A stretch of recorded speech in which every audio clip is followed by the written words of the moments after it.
will come to order. Without objection, the chair is authorized to declare recess at any time. Today, the Rules Committee is convening to consider 5 separate measures: Conres 96, H.R. 5625, H.R. 6260, H.R. 8365, and H.R. 8469.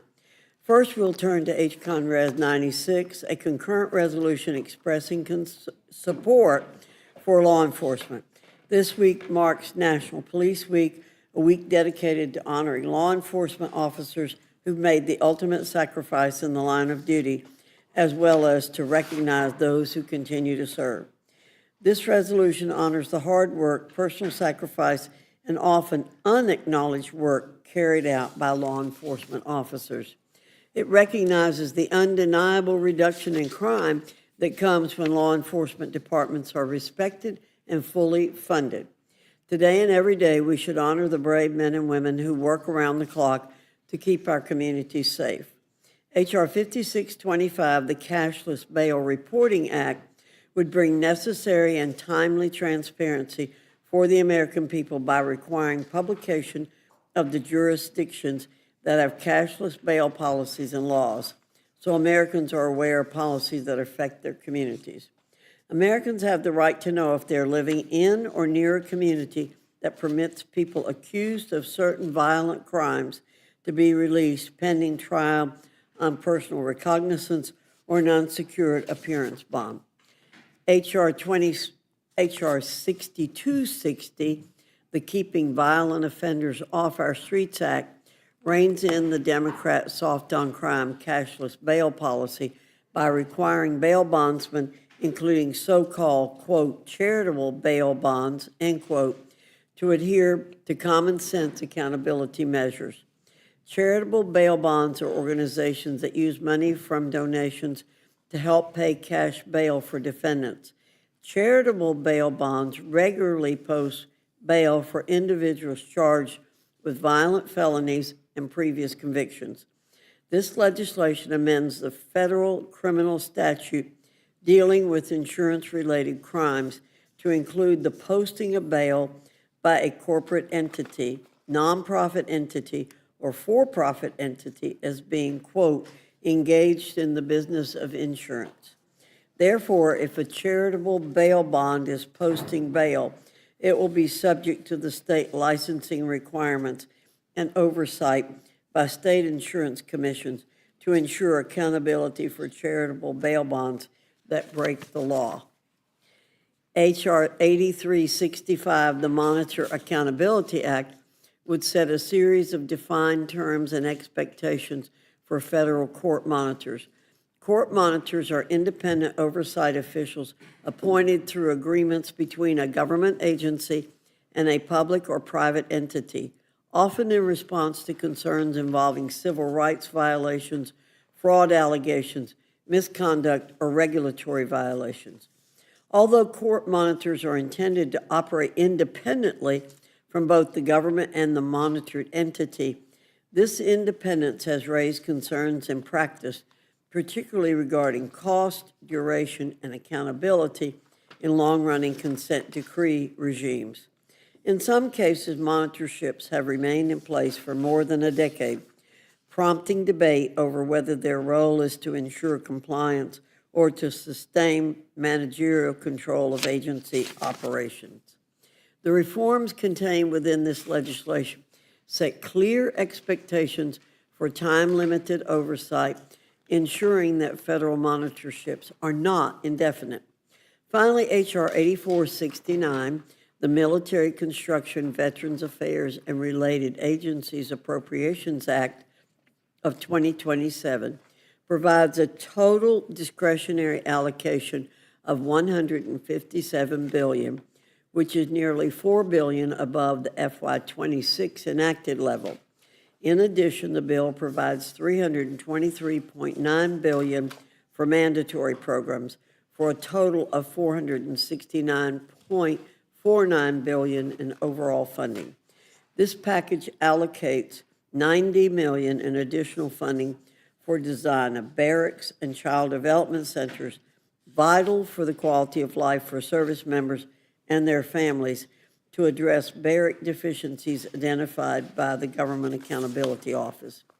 Further, it provides $450.29 billion for the Department of Veterans Affairs, which is $83.6 billion above the FY enacted level to fully fund veterans' medical care and to fully fund veterans' benefits and toxic exposure-related needs. We can and should pass this legislation on a bipartisan basis to support the nation's veterans and their families. With that, I now yield to the ranking member, Mr. McGovern, for any comments he wishes to make. Well, thank you, Madam Chair. Today, we are considering the Military Construction and Veterans Affairs Funding Bill, as well as a package of bills that Republicans are advancing that pays lip service to law enforcement, but does nothing to address their actual concerns. These bills are simply a half-assed attempt to paint Democrats as soft on crime while advancing lousy legislation that will not make our cities and our towns safer. Now, here's how you know that this is all political theater. There is a resolution on the floor right now to honor law enforcement officers and commemorate those killed in the line of duty. It has broad bipartisan support from both Democrats and Republicans. But that is not the resolution we're considering here in the Rules Committee tonight, because apparently for the radical right, it wasn't good enough to honor the police in a bipartisan way. So now we also have to advance a separate partisan resolution filled with lies attacking Democrats. That's the resolution that's before the Rules Committee right now. And I think that just says so much about what this place has turned into.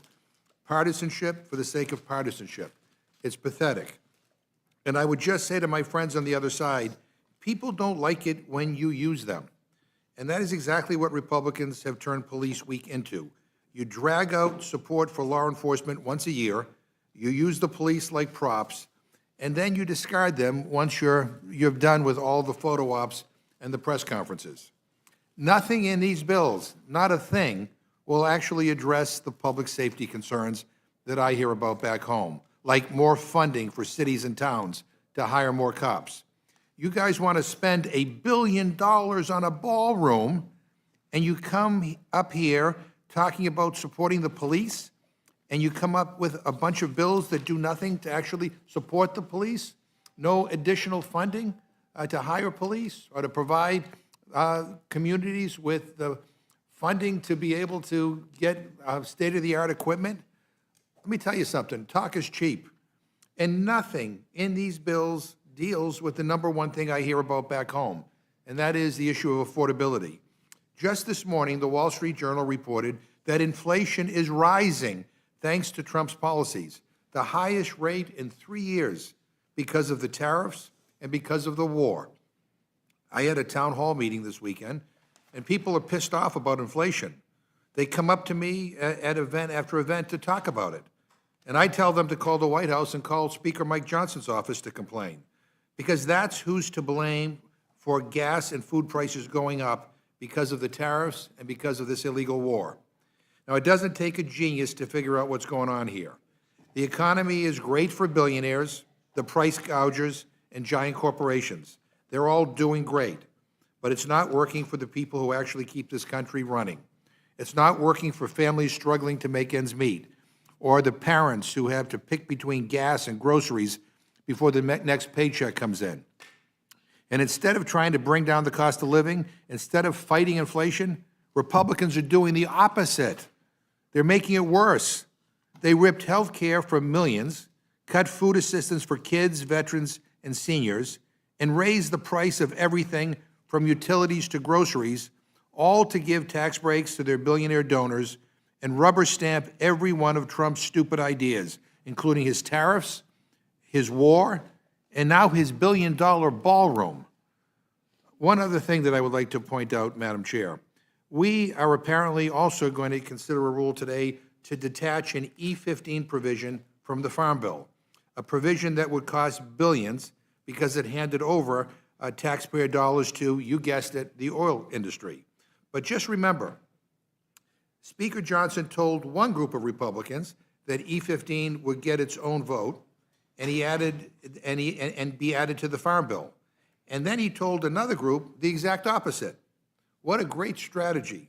The problem with making multiple shady backroom deals is that sometimes the people in the different shady back rooms actually talk to each other.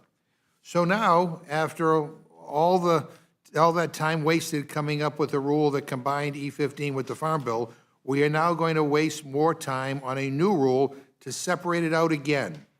And I'm surprised, quite frankly, that Midwestern Republicans are supporting this new strategy from the Speaker, because it really is just a way to ensure that the Senate never, ever, ever takes it up. But that's your problem now. But that's how this place works, thanks to Republicans. Promises made, promises broken. Republicans break promises to their own members. They break promises to the American people. They cannot govern. They cannot keep their word. And while they stumble from one internal meltdown to the next, the rest of us keep paying the price. And with that, I yield back. Thank you, Mr. McGovern. Without objection, any prepared statements that our witnesses may have will be included in the record. I now welcome our first panel, Chairman Carter and Representative Wasserman Schultz from the Committee on Appropriations. Your full statement will be submitted for the record. We ask that you summarize your statement in 5 minutes. And Representative Schultz, let me assure you, you didn't miss anything. We just went ahead with our opening statements so as to save time. But I assure you, you didn't miss anything. Chairman Carter, I welcome your testimony.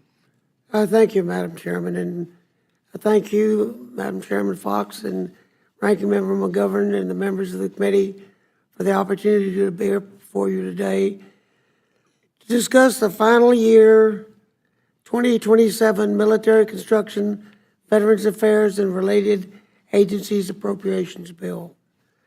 I want to thank Appropriations Chairman Cole for his leadership in getting this bill through the committee. I also want to recognize Ranking Member and full committee members, Ms. Delario, and Ranking Member of the subcommittee, Ms. Wasserman Schultz, for their help in getting us to this point. I value my relationship with Mrs. Wasserman Schultz. As I have said before, while I know we don't agree on everything in the bill, we do agree on the importance of taking care of those who sacrifice so much for each of us. While it's not perfect, the legislation before us today received unanimous support out of our committee. I greatly appreciate the bipartisan efforts of all those involved. The efforts show bipartisanship is not only possible, but yields legislative success. I acknowledge we can agree on the importance of supporting our troops, their families, and the nation's veterans. For fiscal year 2027, the Military Construction, Veterans Affairs, and Related Agency Bill discretionary allocation is $157 billion. I want to briefly highlight some of the priorities of this bill. First, and most importantly, we fully fund veterans' health care. We provide an advance for toxic exposure fund. We include $900 million for medical and prosthetic research. We address long-standing concerns of mental health, homelessness, and among our veteran population. This bill includes over $19 million for military construction. It invests in barracks, deficiencies, boosters, investment in DOD laboratories, assists in demolishing absolute infrastructure, and provides nearly $2 billion in military housing. In closing, this bill supports those of us who have sacrificed for our country and served us well, and maintain our commitment to them, as well as being both service members and for veterans. I look forward to working with all of you as this bill moves forward. Again, I want to thank you for considering amendments to the bill from members on both sides. I appreciate your time and opportunity to testify today. I yield back. Gentleman yields back, and now recognize Representative Wasserman Schultz for your 5 minutes. Thank you, Mr. Chairman, and I want to also thank Chairwoman Fox, Ranking Member McGovern, and I'm really pleased to be able to be here to testify as Ranking Member of the Milcon VA Appropriations Subcommittee on the fiscal year 2027 Military Construction, Veterans Affairs, and Related Agencies Appropriations Bill. The past few years, the Milcon VA bill strayed from our usual tradition of being one of the few appropriations bills that had bipartisan support. Our committee has a shared goal of supporting our service members, veterans, and their families, no matter who holds the majority. We are very proud to report that as the bill currently stands, this is a bipartisan bill, one we reported out of full committee, 58-0. I want to share with you how rare that is these days, and the effort that was made on both sides of the aisle to make sure that that vote was possible.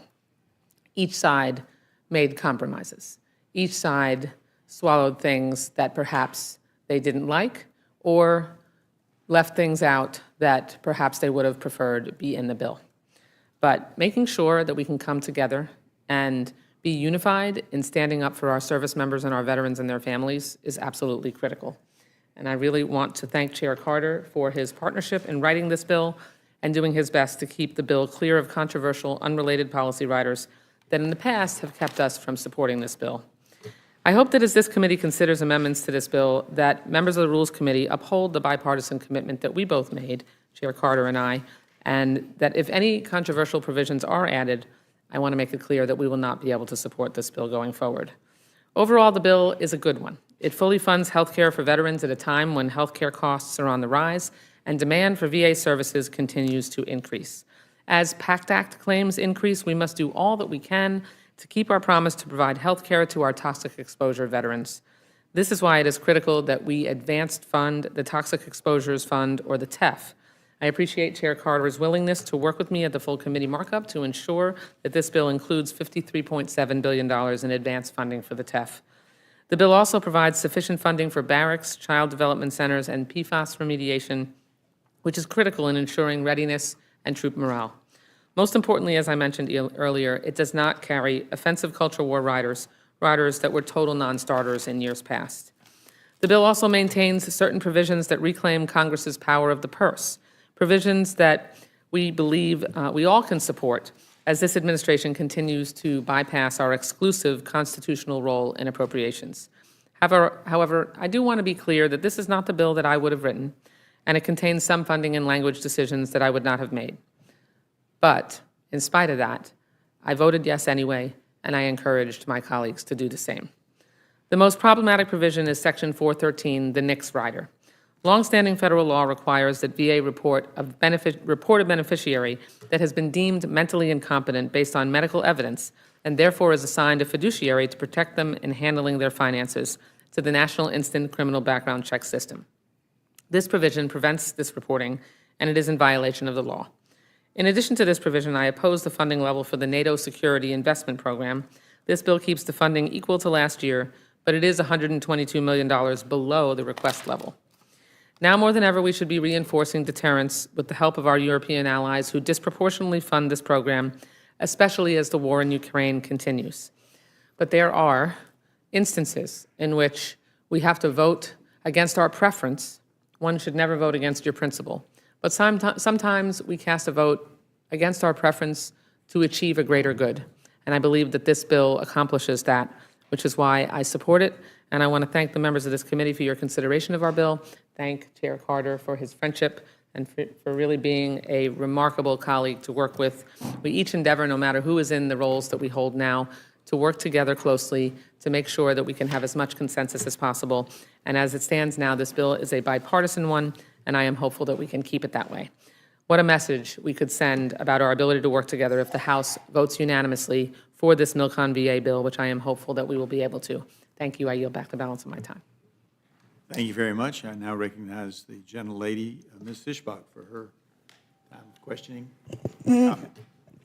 Well, I just want to say thank you so much for bringing the bill forward bipartisanly. I appreciate that, and I especially appreciate the full funding for the VA medical care. And so I just want to say thank you. Thank you for bringing it forward. We're excited that, excited we can say we have a bipartisan bill. And when you said that it was 54-0, I had a chuckle. 58. 58, excuse me. And you said that's unusual, and I kind of, yeah. So I really appreciate the hard work that it came forward, but I think this is a topic that we really can come together on, because we all do care that our that our veterans are taken care of and that our military has the proper housing. So thank you, and I plan on supporting it. I yield back. Gentlelady yields back. Now recognize the ranking member, Mr. McGovern, for his time of questioning and comment. Well, thank you. I thank you for both being here. And although I appreciate that this bill does not have many of the culture war policy riders that have plagued the process, last year, I'm very bothered that this bill continues to prevent the VA from reporting a beneficiary to the National Instant Criminal Background Check System. This policy blocks the VA from helping keep guns out of the hands of people who are already prohibited under federal law from purchasing or possessing firearms. And nearly 5,000 veterans die from suicide with a gun every year. We all should be ashamed that this bill undermines an effective tool that can keep veterans safe. And so, Ms. Wasserman-Schultz, I know that you share my concern about this provision. Can you talk about whether any progress has been made to remove this provision from the bill, or other policy ideas that you have to ensure that we protect at-risk veterans from harming themselves or others? And I thank the ranking member for your question, and I definitely share your concern. Congresswoman Escobar of Texas did offer an amendment to strike this provision during our full appropriations markup, and it was not successful in spite of that. And she's offering an amendment here in the Rules Committee as well. In spite of that, as I said in my opening remarks, it was important for us to try to come together and make compromise.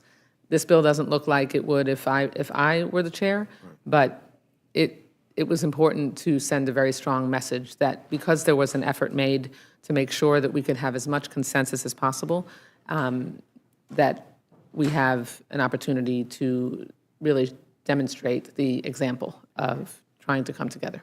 And I'm also concerned that the bill does not sufficiently fund our commitments to NATO. Can you, Ms. Wasserman-Schultz, can you explain why is this NATO funding important, and what funding level would you like to see as the process moves forward?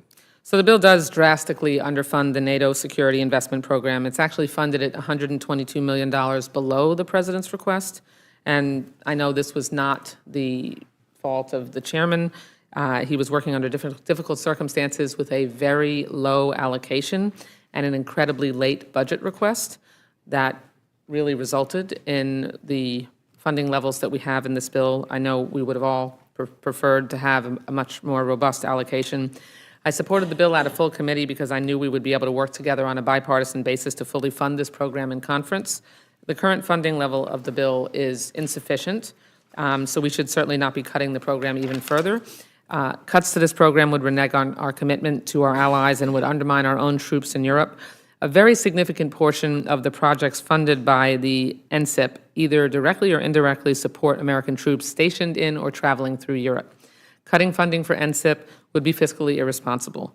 The U.S. only pays for around 15% of these projects, many of which directly replace what would otherwise be a U.S. military construction burden, directly replace what would otherwise be a U.S. military construction burden. These requirements wouldn't simply go away just because some members see any funding cut to NATO as a win.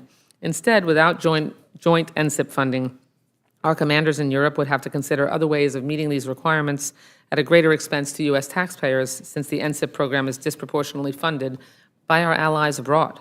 In fact, even this administration has recognized the value of the program and the return on investment each American dollar provides. The administration has once again requested to fully fund the program and meet U.S. commitments for NATO infrastructure. So I would urge our colleagues to oppose any amendment which would cut funding further from NSIP and I would expect that this would be a topic of discussion when we reach the conference process. Thank you very much. Thank you both. I yield back. Thank you. Gentleman yields back. Now recognize myself for my 5 minutes of questioning and comment. And Judge Carter, I'm happy to work with you. You may have seen the same thing I did on the Nix language. Here's my problem with it. I practiced for nearly 30 years in a small town practice of law, and I've represented a lot of people who came in to do things. And a lot of times what happens, because there's not a court that's made a decision when we're dealing with the VA benefits, a lot of times what happens is you've got somebody who is older and decides they just don't want to deal with their finances anymore. They may be living with a child. Or it could be somebody like me, and I'm not a veteran, but if I were, I've turned over all our finances, because I'm running up and down the road all the time, to my wife. And what happens with the VA's form is I could very willingly have signed over my rights, you know, hey, you take care of it, son, or you take care of it, honey. Here, I'll sign the form at the VA so you can do all my financial stuff. And the next thing I know, I'm not able to go turkey hunting because they've told me I can't buy a gun, I can't get a gun, I'm not supposed to be, and that's the disconnect.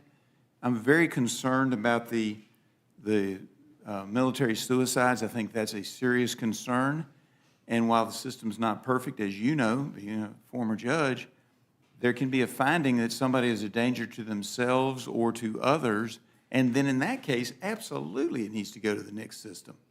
But if it's just somebody who, because they're very busy with lots of other things, whether it be their business concerns or something else, or they're just, you know, living with a family member and decide it's just, you know, they want to be able to do their day-to-day stuff and not have to deal with the finances, that shouldn't automatically keep you from being able to purchase a weapon. Would you agree with me?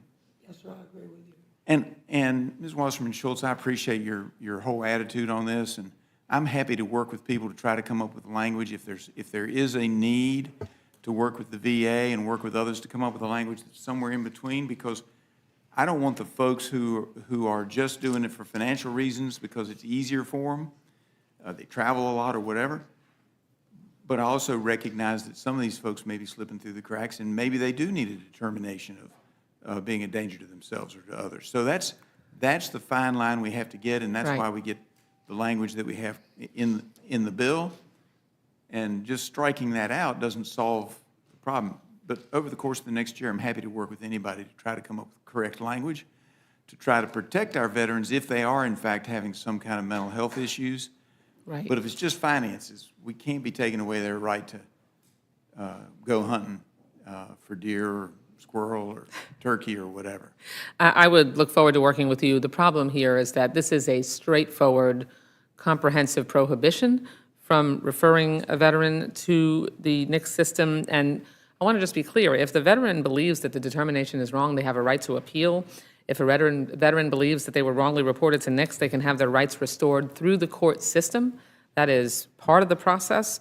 So But here's a the blanket provision. flip side of that. What you do is you take somebody who, unaware of this law, signs over their financial rights. They haven't gone to court at all, and the next thing is to get their gun rights back, then they have to spend the money to get an attorney to go to court to declare that they're not a danger to themselves when it was only financial to begin with. So we've got to figure out a way to work it out, and I recognize your concern, but I also know that unfortunately because the VA just blanket did it with everybody who turned over their finances to somebody else, it's just a form you fill out, basically.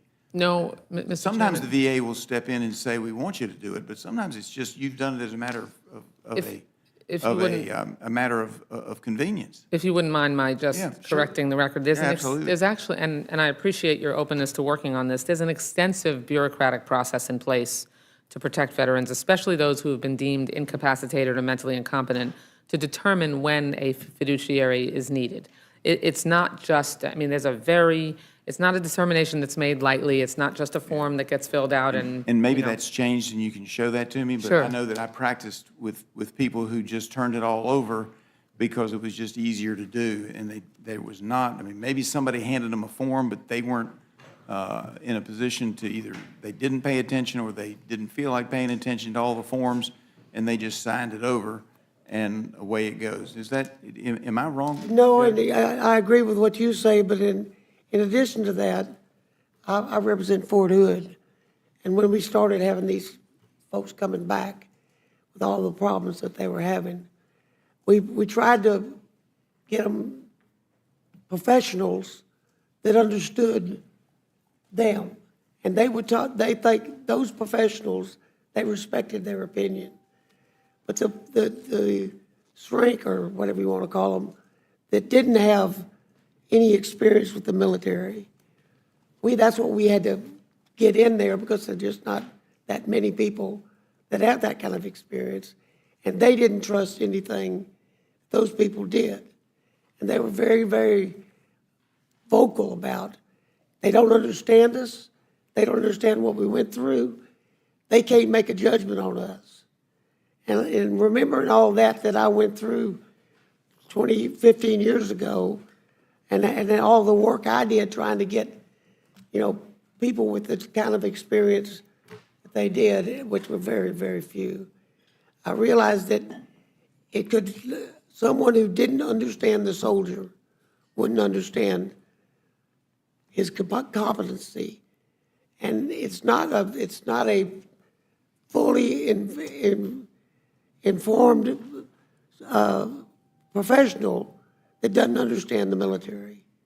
And I thought all this together with the things you said, I just don't think it's fair for that person to be able to deprive someone of their constitutional right.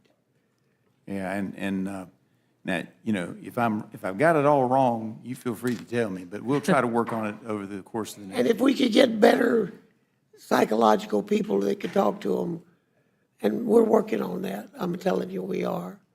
The military is.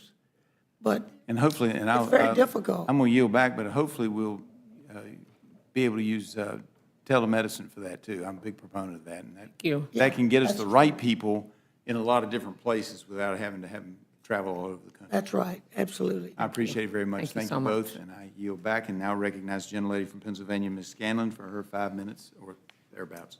Thereabouts. Thank you, Chairman, Ranking Member Wasserman Schultz, and our chair. I greatly appreciate the efforts you've made to make this a bipartisan bill. I mean, obviously, we all strive towards that goal. And I do understand, Representative Wasserman Schultz, that you were able to mitigate some of the more outrageous nonsense that some folks wanted to include in the Milcon VA bill. I am concerned that the package still falls way short of what's needed to adequately fund our military bases, NATO, and veterans health care. I'm very concerned about this ban on the NICS reporting because we have a lot of veterans in Pennsylvania. We have a lot of concerns about veteran suicide, and this has been an important tool in preventing veteran suicide.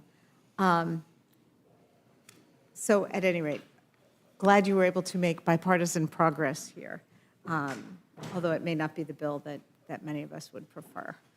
But as this bill kicks off the 2027 appropriations process, we once again see that there is a split in the party's priorities if our budgets reflect those priorities, and concerned that as we're heading towards the introduction of a 1.5 trillion, I believe, trillion with a T, bill for the Department of Defense, that our colleagues are prepared to light hundreds of billions of taxpayer dollars on fire for wasteful defense spending and unlawful ICE activities, and then want to use that wasteful spending and the national deficit that exploded as a result of their big ugly bill last summer as an excuse to cut funding for vital programs that Americans rely upon, like funding for healthcare and medical research and education and housing. I mean, we are seeing that in their spending bills, our Republican colleagues would rather build massive ICE detention camps and ballrooms rather than new homes.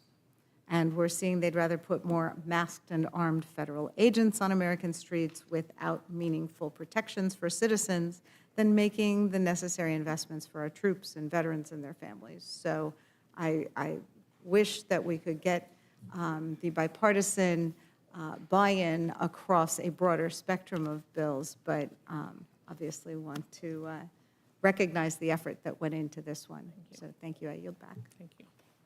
Gentlelady yields back. Now recognize the gentleman from Georgia, Mr. Scott, for his 5 minutes of question. Thank you, Mr. Chairman. And Chair and Ranking Member, I want to go back to what you said the vote was. What was the vote counting committee? 58-0. 58-0. And I assume there were multitude of amendments and other things. And I just want to reiterate the need for the committee process and the use of the committee process to get things done around here. And I appreciate the fact that you used the process. The process was successful. And you know, this is what happens in the right, when you do that. And so members get to have their votes on their amendments. And I intend to vote for this rule and this legislation. And this is where these discussions need to be had, not the Rules Committee, but in your committee, where people bring the amendments. And so I appreciate the way the committee's been run, and the fact that you were able to get to a unanimous vote among the members. It shows that you, as the chair and the ranking member, respect those chairs, and the process works under your leadership. I also want to affiliate myself with Mr. Griffith's remarks about when a veteran would be put into that system. I mean, they shouldn't be put in the system and then have to fight to get their rights back. And so, I mean, I just again want to urge caution as we push forward there. I don't want them to have to fight to get their rights back, their rights that they have earned. With that said, I'll yield back to the chair, but I appreciate you. Before you yield back, do you mind if I'm not going to respond on the next thing. I just want to. Okay, go ahead. I really thank you for the kind words. I agree. I think we both agree that the committee process is the best place for those of us that serve on the committee, that have the expertise in the subject matter of the committee. More importantly, for the citizens of the United States. Yes, absolutely. Because it's where the expertise is. Yes, and so you will hear, in that spirit, you will have a lot of amendments that are proposed today that I would implore you to carefully consider and not upset the apple cart by adding culture war riders and controversial items that we considered, that the chairman considered, when crafting the bill, and that we carefully considered and were able to come together to ensure that a bipartisan result was possible. Well, I've heard the chair Chair, respectfully, I've heard you called a lot of things. The liberal's never been one of them. Nope. So I'm assuming that whatever it came out of the committee with is probably pretty good. Definitely not calling him a liberal, I can assure you. So I appreciate both of you. Chairman, I especially appreciate your long tenure here and your service, and with that, I yield back.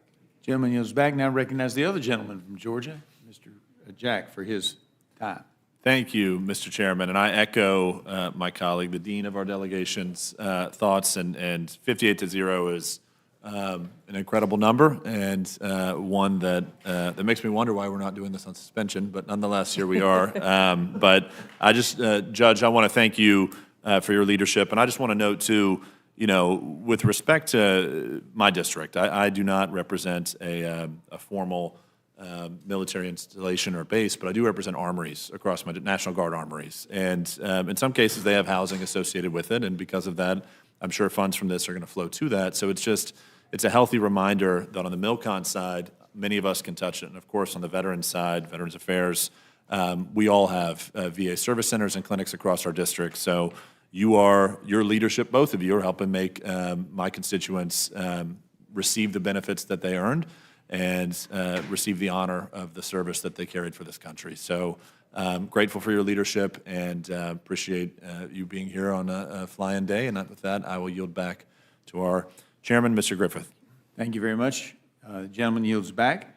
That concludes the members' questions and comments, and so we will release the first panel. And I believe we're going to take just a few seconds so y'all can leave, and then we'll start with the second panel. Sounds good. I'll leave it with one comment. When we had the vote, I wasn't expecting it to be unanimous, and I was shocked. And I'm very proud of the fact we were able to put together a unanimous bill. Thank you. Thank you. right? Yes.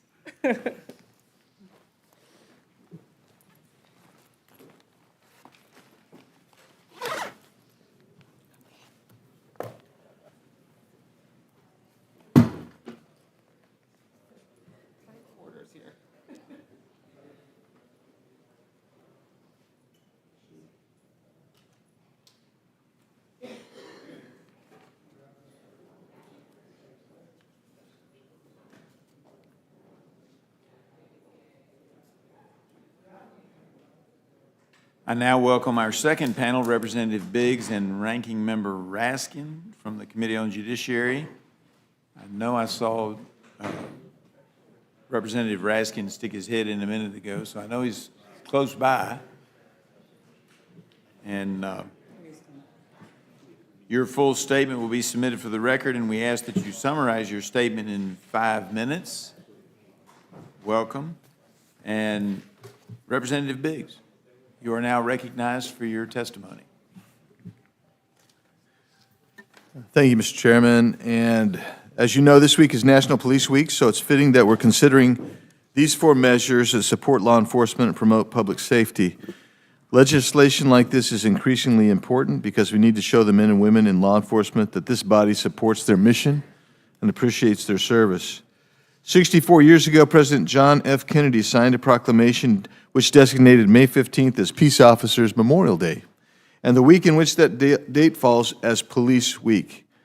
Thousands of law enforcement officers are visiting Washington, D.C. this week to honor their colleagues who have made the ultimate sacrifice while bravely and selflessly serving their communities. Among those is Apache Junction Police Officer Gabriel Facio, who was killed in the line of duty just a little over a year ago, May 6, 2025. The first measure I'll discuss is House Concurrent Resolution 96, which is expressing support for law enforcement officers. This is a resolution I think everyone in this body can and should support. It expresses support for law enforcement officers and recognizes the risks and sacrifices they make to keep American communities safe. It criticizes efforts to defund police departments and anti-police rhetoric from radical activists and some politicians even. Finally, this resolution commends the Trump administration for restoring law and order, which has contributed to the lowest homicide rate in over a century and the lowest overdose deaths since 2019. I think these are all easy facts and ideas to support, and I hope that there will be a bipartisan vote supporting this measure. Second is H.R. 5625, the Cashless Bail Reporting Act. Again, this is another piece of legislation that should receive bipartisan support. It was approved by a voice vote at committee markup, and I don't recall hearing any major reservations about it. Americans should know which jurisdictions have enacted dangerous and irresponsible cashless bail policies when deciding where to live, work, or travel. The Cashless Bail Reporting Act requires the Attorney General to list publicly those jurisdictions that permit cashless bail for individuals accused of certain crimes. These crimes include those involving violent or sexual acts such as murder, rape, sexual assault, carjacking, robbery, burglary, and assault, as well as public disorder offenses such as looting, vandalism, destruction of property, rioting or inciting to riot, or fleeing from a law enforcement officer. We know violent criminals released on cashless or artificially low bail have reoffended. For example, in Waukesha, Wisconsin, Darrell Brooks was released on a $1,000 bond after running over a woman with a vehicle, despite a lengthy criminal history and an outstanding warrant. Brooks was previously charged with aggravated battery and had an outstanding warrant in Nevada after skipping bail for a sex-related crime. On November 21, 2021, Brooks drove through a Christmas parade, injuring more than 50 individuals and killing 6, one of whom was an 8-year-old child. Further, a March 2023 study by researchers at the John Jay College of Criminal Justice found that approximately 72% of violent felony offenders who were released without bail were rearrested. Informing Americans which jurisdictions have implemented these irrational and irresponsible policies is just common sense. The third measure is H.R. 6260, the Keeping Violent Offenders Off Our Streets Act of 2025. H.R. 6260 defines bail bonds as insurance products, which subjects them to federal insurance fraud laws and allows states to enact licensing requirements for corporate, for-profit, and nonprofit entities that post bail on behalf of defendants. This bill also prohibits charitable bail funds from making materially false statements in any financial reports or documents sent to an insurance regulatory official or agency. Charitable bail funds regularly post bail for individuals charged with violent felonies and previous convictions. For example, a CNN investigation in 2023 found that in Indiana, from 2019 to 2021, 24% of the roughly 1,000 defendants cut loose by the Bail Project, among the largest charitable bail groups in the United States, had been charged with a crime of violence. 35% were facing felony charges and had a previous charge of at least one crime of violence. H.R. 6260 will ensure accountability for charitable bail funds that break the law. For example, charitable bail funds and their agents could more easily be prosecuted for embezzling or misappropriating the fund's money. The criminal penalties associated with the violation of this section vary by the specific offense, but generally include both a fine and a prison term not exceeding 15 years. Additionally, as charitable bail funds would be, quote, engaged in the business of insurance, close quote, under federal law, this bill would subject them to state licensing requirements and regulation and oversight by state insurance commissions. The final bill is H.R. 8365, the Monitor Accountability Act. As you may know, monitors oversee compliance with consent decrees and settlements. When the federal government enters into a consent decree or other settlement with a state or local government, a monitor is appointed by the court to implement and monitor compliance with the terms of the consent decree or court order. Courts appoint monitors on a case-by-case basis under individual consent decrees and enforcement agreements, resulting in a variable number of active monitors at any given time. H.R. 8365 would place conditions on a district court's appointment of a monitor of a state or unit of local government. These conditions include a cap on fees, a term limit on the monitors and judges overseeing monitor cases, public comment on the selection of the monitor, and providing a public accounting of the activities of the monitor. In several cases, monitorships have remained in place for a decade or longer. The tenure of some monitors has prompted debate over whether this oversight remains narrowly focused on ensuring compliance with the consent decree, or if it expands into sustained managerial control of agency operations. The tenure of longer-serving monitors has also raised concerns regarding cost, duration, and accountability of monitors. Some court monitors have amassed a great deal of wealth at the taxpayer's expense and have no incentive to conclude their monitorships. For example, Maricopa County, Arizona, the monitorship of the county sheriff office has cost the taxpayers almost $350 million since 2013. Since it began, about $32 million has been paid directly to the monitor's firm. The same monitor has been accused of charging exorbitant fees without producing results in similar monitoring duties in New York, California, Michigan, and Louisiana. To be clear, this bill does not end monitors. It only requires that a fresh set of eyes is placed on jurisdictions subject to a monitor. And let me give credit where credit is due. And I'm not going to go through the entire letter, but I agreed with very little of the Biden-Harris administration. But this bill attempts to codify reforms based on 5 core principles first proposed by the Biden-Harris administration under the stewardship of former U.S. Attorney General Merrick Garland, and I would like to include that that letter as part of the record. Without objection, so ordered. In 2021, the Department of Justice reviewed monitor practices and proposed reforms. Those reforms include applying a series of principles that included limiting costs and conflicts of interest, ensuring monitors' accountability, compliance assessment, community engagement, and efficient reform. That's what this bill, the Monitor Accountability Act, does. I look forward to your questions, and I'll yield back, Mr. Chairman. Gentleman yields back, and now recognize Ranking Member Raskin for your time. Hey, thank you, Mr. Griffith, and greetings to all the distinguished members of the Rules Committee. It's Police Week, when Congress is accustomed to honor the federal, state, local, and tribal law enforcement officers who put their bodies and their lives on the line for us every day. And by recognizing the many challenges that officers across America face in their work.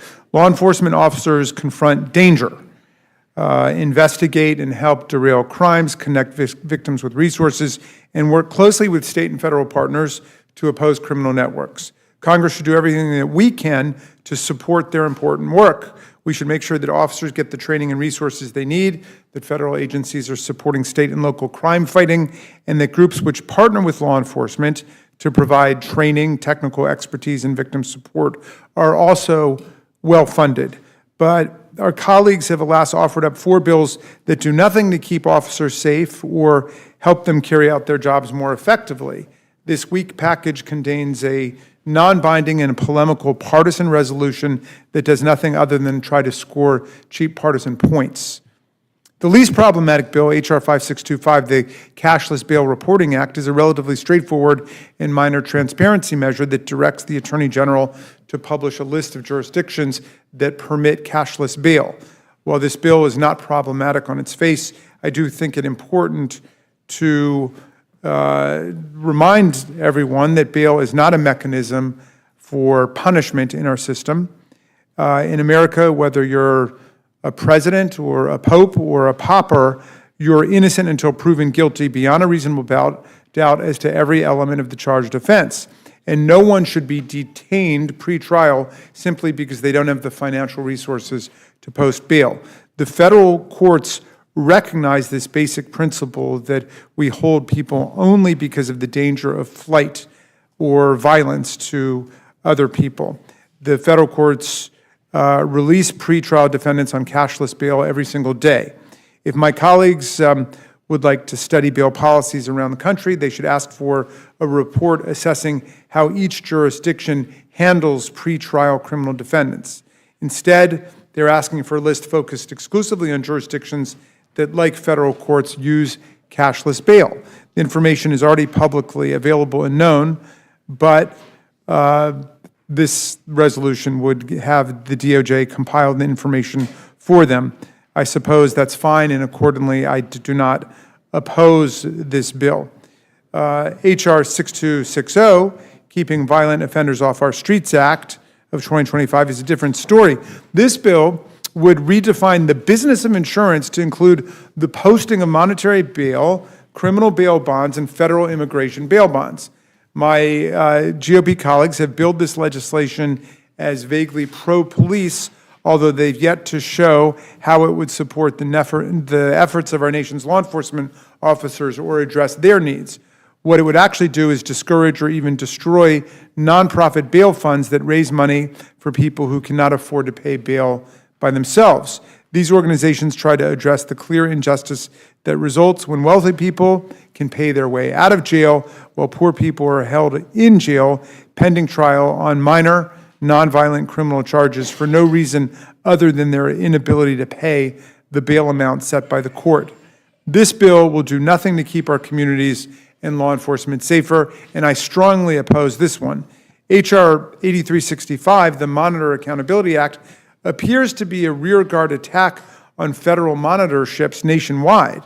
Federal monitorships are a critical tool for judges to ensure compliance with court orders, settlement agreements, and consent decrees, and to remedy entrenched violations of federal law, especially in matters of civil rights, policing, detention, disability rights, the environment, education, and antitrust. While the bill's sponsor claims this legislation simply codifies recommendations made by Attorney General Merrick Garland, the Monitor Accountability Act actually goes much further than those recommendations in an apparent effort to undermine monitorships by making them less effective and less efficient nationally.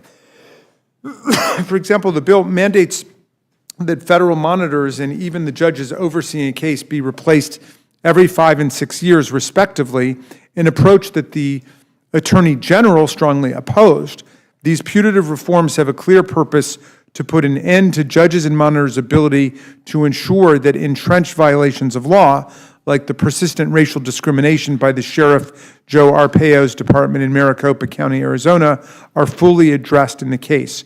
I oppose this legislation and urge colleagues to do the same. Finally, rather than demonstrating our unified support for the law enforcement officers who protect and serve our communities, the non-binding resolution, H.Con. Res. 96, is gotcha legislation containing false information and inflammatory rhetoric that is clearly designed to engender partisan division. We know how to pass nonpartisan resolutions that are truly about honoring law enforcement officers when we want to do that. We just passed one, H.Res. 1252, on the suspension calendar, honoring law enforcement officers killed in the line of duty. Just last year, we passed H.Con. Res. 30, a bipartisan resolution expressing support for local law enforcement officers. The year before that, we passed HRES 1213, condemning calls to defund the police and violence against officers. I proudly voted for these bipartisan measures and have repeatedly supported resolutions honoring our law enforcement. But I must oppose HCon Res 96, which is littered with tiresome screeds and polemics against, quote, leftist activists and, quote, progressive politicians that have no place in a resolution purportedly meant to bring us together to honor law enforcement. Republicans claim to be the party that backed the blue, but the legislation on the floor this week just reminds us that they were the party that backed the coup. Violent crime is indeed declining, but it has nothing to do with President Trump or congressional Republicans. In fact, it was Democrats who made historic investments in public safety and law enforcement, empowering cities to develop programs and evidence-based approaches that actually work to combat crime. For example, Baltimore has reduced homicide by an amazing 60% since 2021. The city used American Rescue Plan funding to implement its group violence reduction strategy, a form of community violence intervention that identifies people who are most at risk of committing or becoming a victim of gun violence and gives them the choice to turn away from violence and get support in their daily lives or face accountability for committing crimes. Of those who enrolled in these services, 97% did not commit additional crimes. It was these investments that paid off, contributing to an overall nationwide decline in violent crime. Instead of continuing this momentum and focusing on restoring law and order, as the resolution claims, the administration has systematically undermined law enforcement and jeopardized public safety. My Republican colleagues stood by idly while the Trump administration canceled millions of dollars in critical grant funding that supported state and local law enforcement, diverted more than 25,000 officers away from fighting organized crime, terrorism, and human trafficking, leading non-immigration criminal prosecutions to fall to their lowest point in decades, invaded American cities with federal agents, unleashing chaos and violence on American citizens under the pretense of immigration enforcement, repeatedly threatened to cut off funding for state and local law enforcement in certain jurisdictions, and attempted to commandeer state and local police departments to do the federal government's job. In fact, Republicans on the House Judiciary Committee actually voted to defund the police in the 119th Congress. H.R. 7640, the Shutdown Sanctuary Policies Act of 2026, would strip federal funding from jurisdictions that have laws placing any limitations on the amount of resources state and local law enforcement agencies devote to federal immigration matters, despite the fact that immigration enforcement is the job of the federal government. In the spirit of this week, National Police Week, I once again call on my colleagues to stand together with law enforcement in word and deed by restoring critical public safety grants, holding the administration accountable for undermining proven methods of fighting crime, and ensuring that the federal government supports and provides assistance to state and local police rather than making their jobs harder. We should also pass legislation to support all those January 6 officers and their families still suffering from the violent injuries and deaths that were inflicted by the mass attack mobilized against the Capitol and the Congress on that day. Thank you, Mr. Chair, and I yield back.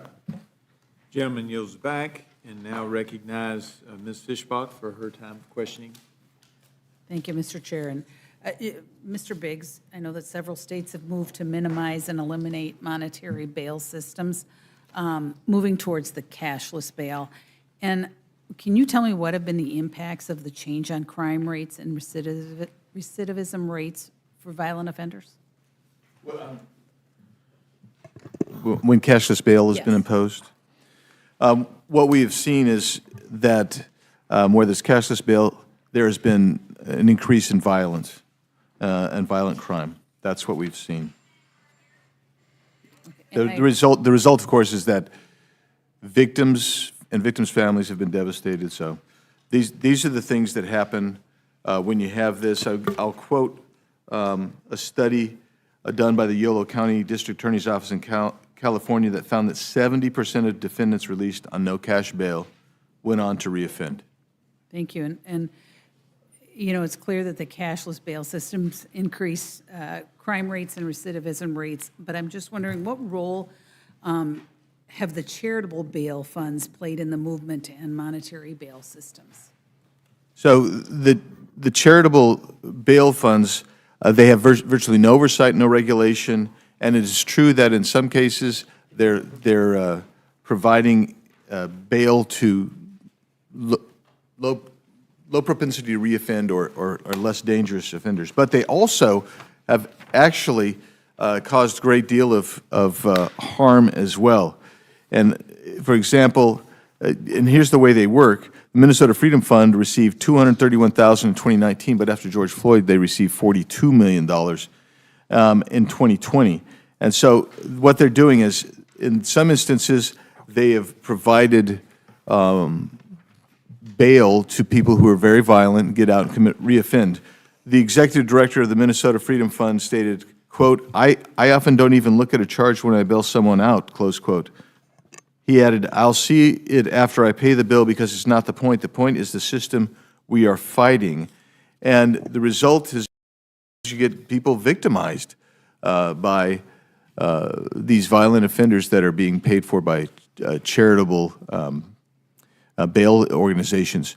The other aspect of this, too, is this doesn't eliminate charitable bail organizations. It just says you can't defraud people by telling them you're not going to put bail money for violent offenders. So it kind of provides that regulation on their ability to raise money. And Mr. Biggs, I just wanted to, in a CNN investigation in 2023, found that in Indiana from 2019 to 2021, 24% of the roughly 1,000 defendants cut loose by the bail project and it is among one of the largest charitable bail groups in the U.S., had been charged with a crime of violence. So we're putting violent offenders back on the road, and 35% were facing felony charges and had a previous charge of at least one crime of violence. So I appreciate you mentioned it, and I just think this is a CNN investigation that explains what's really happening. And I think putting one violent offender back on the street is one too many, because we need to make sure that we are protecting our citizens. And so I appreciate you bringing the bills forward. And if you had anything else to add, I'll add on your comment, I'll just give you a couple of cases where the Minnesota Freedom Fund provided bail. So Christopher Boswell was twice convicted for rape, and he was a level 3 sex offender. He was bailed out by the Minnesota Fund in the summer of 2020 after he was charged with 10 felonies, including sexual assault, kidnapping, and assault. He wasn't convicted of those. He had these other convictions already. But despite his violent history, the MFF paid $350,000 to secure his release, and by September 2020, Boswell had already violated the conditions of his release, and a felony warrant was issued. And I could give you several more. I won't belabor it, but these are not always the low-level, nonviolent offenders that are being bailed out. yeah. And I would like to say that this does help the police officers do their job, because when they catch someone and put them in jail, then they stay there instead of being released, and they have to be re-picked up when they reoffend. So this does help officers do their job. So I appreciate it, and with that, I yield back. Gentlelady yields back. Now recognize the ranking member of the Rules Committee, Mr. McGovern, for this time. Yeah, I find this conversation interesting, given the fact that I don't recall anybody on the other side stating any objections to the mass pardon of all those who attacked this Capitol building on January 6th. Well, then I stand corrected, but I think you're the only one that I know of. And many of those people that were pardoned went on to commit further violent crimes, including sexually assaulting children and minors. I just wish there had been more concern over law and order at that time. Mr. Raskin, I don't know if you wanted to respond to any of what was just said or not, or... Thank you, Mr. McGovern. But first, let me respond to something that you just said, and I'm glad you're not letting that go. One of the 1,600 people who were pardoned en masse is a man named Andrew Paul Johnson. And understand that before President Trump, that all of the prior modern presidents followed the advice of the pardon office in the Department of Justice. So they would get the applications, and they would study them, they would compare them to each other, they would sift through, and it was a very tough discriminating process, but they looked for people who had actually been reformed, who had been rehabilitated, who had paid their fines, who had paid their restitution to the government, and then they would issue an exhaustive opinion on why this person should not be pardoned or they should be pardoned. And the vast majority did not get pardon recommendations. Now, on the contrary, President Trump threw that whole process out. He said, we're not going to look at individual applications. We're going to pardon these people en masse, which may have been the basis for the objection from our colleague on the Rules Committee. I don't know exactly why he objected, but it was an outrageous mutilation of the system. And then what happened? Well, a bunch of these people have gone out and committed crimes since they were released from prison. So, for example, Andrew Paul Johnson was one of the rioters who had been convicted. He was in jail at the point when the president issued the pardon. He got out and he proceeded to sexually molest and abuse two 12-year-old children. He was prosecuted for it and has now been sentenced to life in prison, which you could say is a just result for what he did. But meantime, those were two forms of sexual abuse and two crimes that would not have been convicted absent that blanket pardon. Let me just say about cashless bail.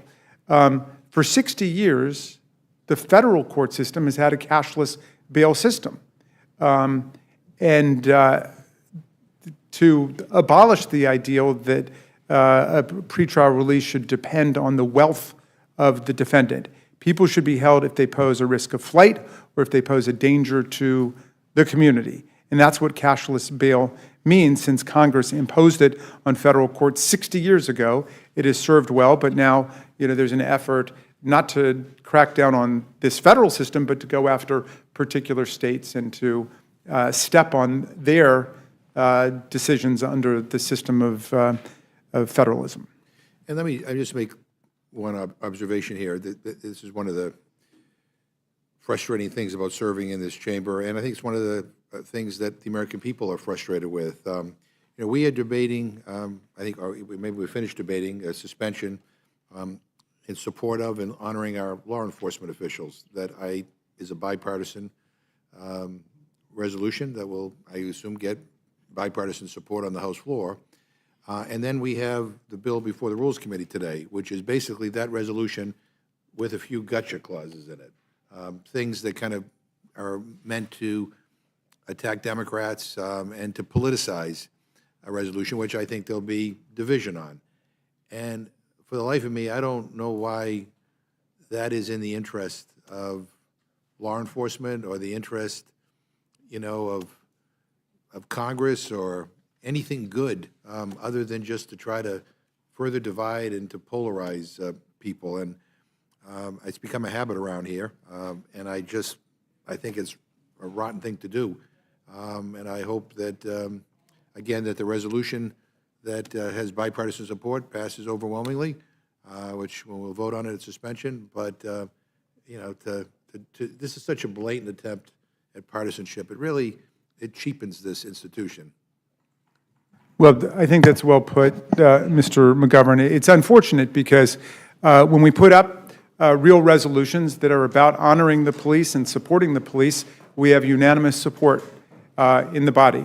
And this has a number of paragraphs that could be lifted from one of those resolutions, and then all kinds of ideological finger painting all over it, things about leftist activists and progressive politicians and Democrats seeking to defund local police departments and all that stuff. There's also a false claim that the Trump administration is focused on restoring law and order, and that is what is responsible for declining homicide rates, giving no credit to the states and local governments that have for 3 years been engineering the steady reduction in crime. That's obviously where it's been coming from, and that can be shown by lots of criminologists and people who actually study it. And I'm sorry to say, but I would not vote for something claiming that President Trump has a law and order administration, leaving aside that he's got 34 felony criminal convictions to his own record, but he has pardoned 1,600 criminals, many of them violent criminals, who've gone out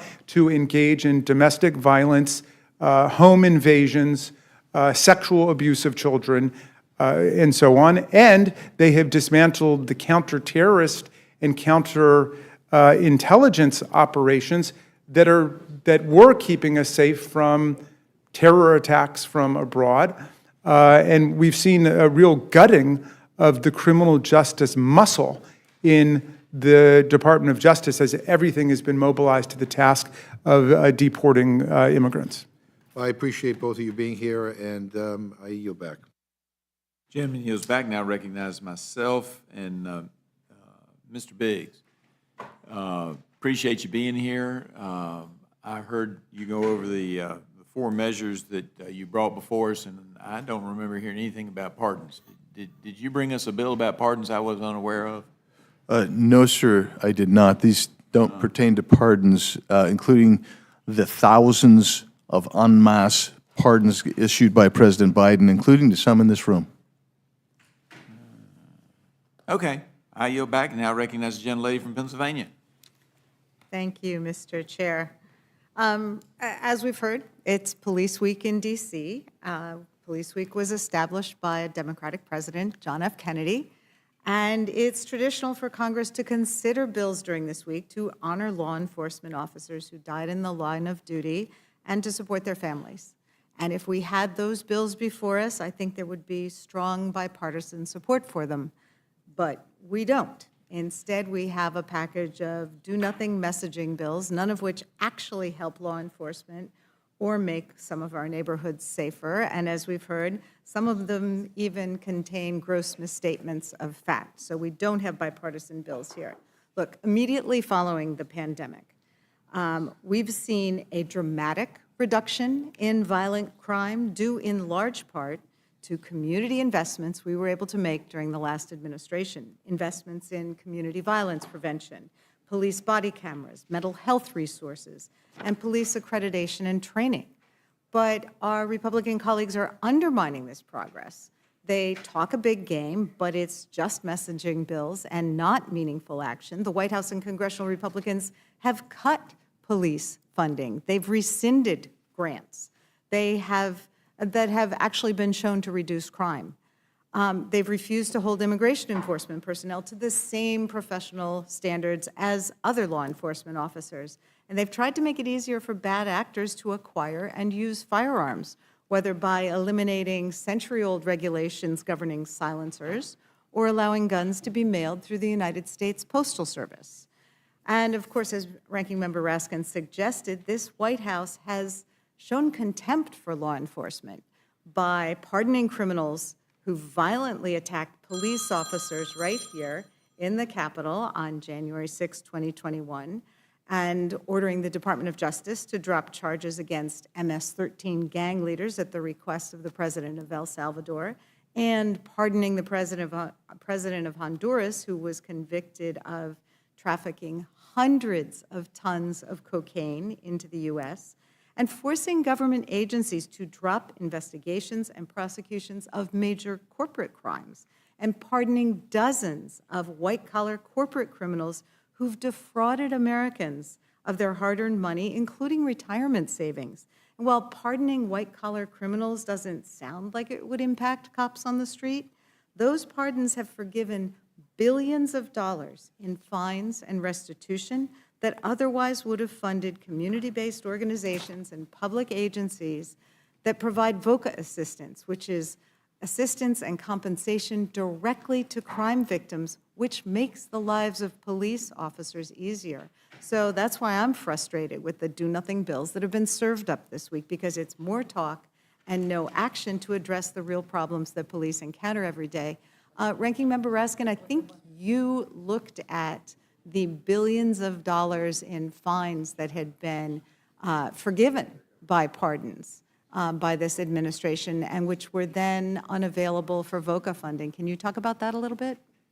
Yeah, that was another fascinating difference we found in the treatment of pardons by this administration and all prior administrations, Democratic and Republican.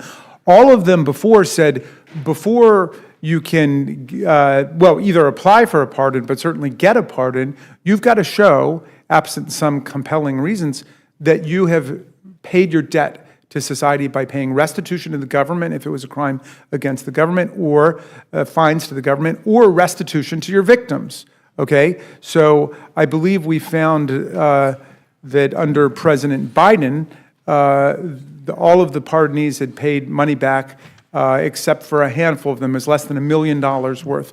But President Trump did not make that a condition for pardoning either the around 1,600 rioters and insurrectionists or the white-collar criminals and fraudsters who found a way through people in the Trump entourage to get to the president. $1.3 billion in restitution to the victims was forgiven by Donald Trump. So there was one guy who stole tens of millions of dollars from his own employees by taking the money that they paid under FICA for Social Security taxes, and as well as state unemployment worker comp taxes and stuff like that. He just pocketed, he bought yachts, he bought houses and so on, and then he was sentenced to jail. He was ordered to repay all this money for his workers, and he sent his mom to a campaign event or a political fundraising event for $1 million for the Trump and GOP enterprises. And what do you know? He got a pardon, and millions of dollars were forgiven, which means the victims of his offenses were out of that money. So all of those fines don't have to be repaid. And we saw that time and time again, $1.3 billion. How is that a law and order agenda? How's that a tough on crime agenda? That's a weak on crime agenda. Well, so that 1.3 billion figure was actually from about a year ago. It was for the pardons that happened immediately following the president's inauguration. There have been other pardons of folks who had substantial fines and restitution owed since then, hasn't there? I believe so. I don't have those numbers right in front of me. Oh, I guess, oh, now I do. Thank you very much. It's up to 1.56 billion. But understand, like, the radical policy shift there. Before it was said, are you actually rehabilitated? Are you reformed? Are you going to continue to be a threat to society? And have you repaid the people you ripped off, the people you injured before? And he's not asking that question. So he's putting these criminals back out on the street. And of course, many of them have reoffended already. Well, the really offensive part of it is these pardons are going to people who have actually made substantial donations to Trump efforts, nonprofits, whatever, or our political allies. But I think what every member here is probably hearing from their community is the serious harm to the VOCA funding, the the Victims of Crime Act, which relies upon fines in these federal cases in order to fund domestic abuse shelters, victim assistance efforts, drug rehabilitation, a whole bunch of things that actually help our justice system work and help make people whole when they are victims. Well, thank you for pointing it out, Ms. Scanlon, because it's a double hit.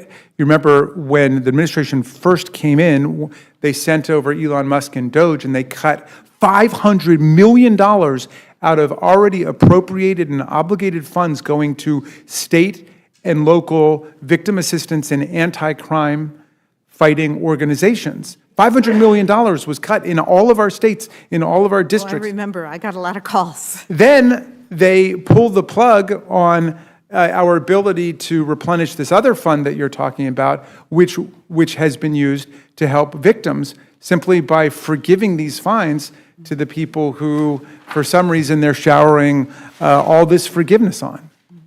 Well, I also want to focus for a minute on H.R. 8365, the Monitor Accountability Act, because hiding behind this kind of boring title is a bill that seems designed to hide corruption and free the sheriff's office in Maricopa County, Arizona, from accountability for decades of violations of civil rights of the people of Arizona. This is the office that was run by the notorious Sheriff Joe Arpaio, who oversaw the worst pattern of racial profiling in U.S. history, a man who willfully ignored more than 400 reported sex crime cases and whose office negligently cleared thousands of other cases without conducting investigations. So over a decade ago, the office was found guilty of systemic racial profiling and other unconstitutional behavior, leading to the appointment of a monitor to oversee the office's efforts to comply with the law.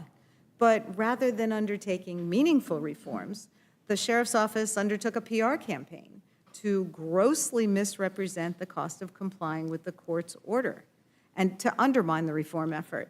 So when the court ordered an independent audit of the sheriff's claims last year, the auditor found that the sheriff's office had misused taxpayer dollars and massively inflated the cost of the reforms, claiming that over 72%, or $160 million worth of those reforms, falsely were attributed to the court orders. So the bill before us, by getting rid of the monitor, seems designed to cover up this massive lie to the public and that office's failure to comply with court orders. So it seems bizarre that we would be championing the cause of a rogue law enforcement agency during Police Week when we should be honoring the good work of law enforcement officers across the country. Would you care to comment on anything with regard to that bill, including the, I believe, false claim that it actually codifies a memorandum by Attorney General Garland? Yeah, well, the Arpaio case has been going on since 2013, for 13 years. And you state the reason why. Sheriff Arpaio thought he had done nothing wrong. He rejected all of the findings that there was racial, ethnic, and national origin discrimination taking place as a pattern and practice and policy of his office. He was held in criminal contempt. Of course, President Trump pardoned him for his criminal contempt, and it's still enforced today because they haven't complied fully yet with the orders of the monitor. If this legislation passes, the federal monitor would immediately be terminated and replaced, as I understand it, and I'll stand corrected if the gentleman from Arizona has a different interpretation of the bill, but they would be replaced immediately because they've been there more than 5 years. And the judges have to be replaced if they've been there more than 6 years. So it seems like a fairly transparent, obvious attempt just to get rid of the judge and the monitor in the case, which means new people will be put in who don't know anything theoretically about the last 13 years. They're way behind on the case, but presumably would be more subject to some kind of political manipulation. If that's not true, if it's not meant to displace the current monitor, I would love to be corrected on that. Yeah, it does seem like an invitation to fraud, waste, and abuse, just to cover up what's happened already, to inject more uncertainty into the process, and get rid of a monitor and a judge who are trying to hold the feet to the fire for that office. So I also think that to the extent that this bill purports to rely upon AG Garland's memo, that memo explicitly said it would not apply retroactively and therefore would not apply to this case. And also, the Attorney General opposed the idea of automatically cutting off the service of a monitor after 5 years or a judge after 6 years. With your permission, I would love to submit for the record 2 articles. And again, I didn't know a lot about this, but this whole legislation seems to be designed around the Maricopa County case. But this one says that MCSO not in total compliance with decade-old court order. Maricopa County Sheriff's Office still hasn't totally complied with decade-old court order. And the other one says, this sheriff says his department eliminated racial bias. Data shows otherwise. Well, and it is also disturbing. It seems to be also part of this broader move to weaponize the Department of Justice, because, of course, it was the U.S. Department of Justice that brought this case, and it's my understanding that not the U.S. Department of Justice? Okay, then I stand corrected, and we'll move on. Thank you. I yield back. Thank you very much. Mr. Scott, you're Thank you, Madam Chair. And as it was indicated before, I'm opposed to blanket pardons. I don't think anybody who was convicted of a violent act should have received an unconditional pardon, certainly. But I'm also opposed to preemptive pardons that the Biden administration issued. I'm opposed to the pardons that he issued for his family. I'm also opposed to the defund the police movement and what the other, I I guess, the socialist movement of the Democratic Party. I mean, they're pressed for Antifa and the other anti-law enforcement and anti-law movements that they continue to support in this country. I am for law and order. I am thankful that we have law and order at the border now. I'm a little taken back that the Democrats want to claim to be the party of law and order now after they allowed millions upon millions of people into this country unchecked, and we have absolutely no idea who they let in here. I want to tell you something else I'm opposed to. And as I read this letter, and I'm going to come to you on this first, Mr. Biggs. I mean, this 5625, we're talking about violent or sexual acts such as murder, rape, sexual assault, carjacking, robbery, burglary, and assault. Is that correct? That's correct. Okay. And then we said those that promote public disorder such as looting, vandalism, destruction of property, rioting or inciting riots, fleeing from a law enforcement officer. Is that correct? That's correct. Okay. And so all we're saying is that the voters in a political jurisdiction of this country should know if non-cash bail is being allowed by their elected officials. Is that correct? Yes, and moreover, in some jurisdictions, they can't impose cash bail at all, that even for these types of offenses. Even for violent crime, That's correct. they cannot impose a cash bail for a violent crime. In some jurisdictions, that's correct. So do they just let them on the street, or do they hold them until trial? They don't hold them till trial. Yeah, I didn't think so either. And that's where the risk to the citizens come in. Mr. Raskin, is what we have said so far correct? We do not oppose that bill that you just referenced. Okay. Yeah. But you said, if I'm not mistaken, I wrote this down, no one should be detained pre-trial. Oh, no, I didn't say that. I said they shouldn't be detained simply because they don't have enough money to pay. Everybody should be detained if they pose a threat of flight or a threat to the public safety, even if they can pay. That's the problem, that the money gets it wrong. It allows some people out who shouldn't be out, and it keeps some people in who shouldn't be in. Okay, so just, let me ask you this, and this Yeah. is just serious.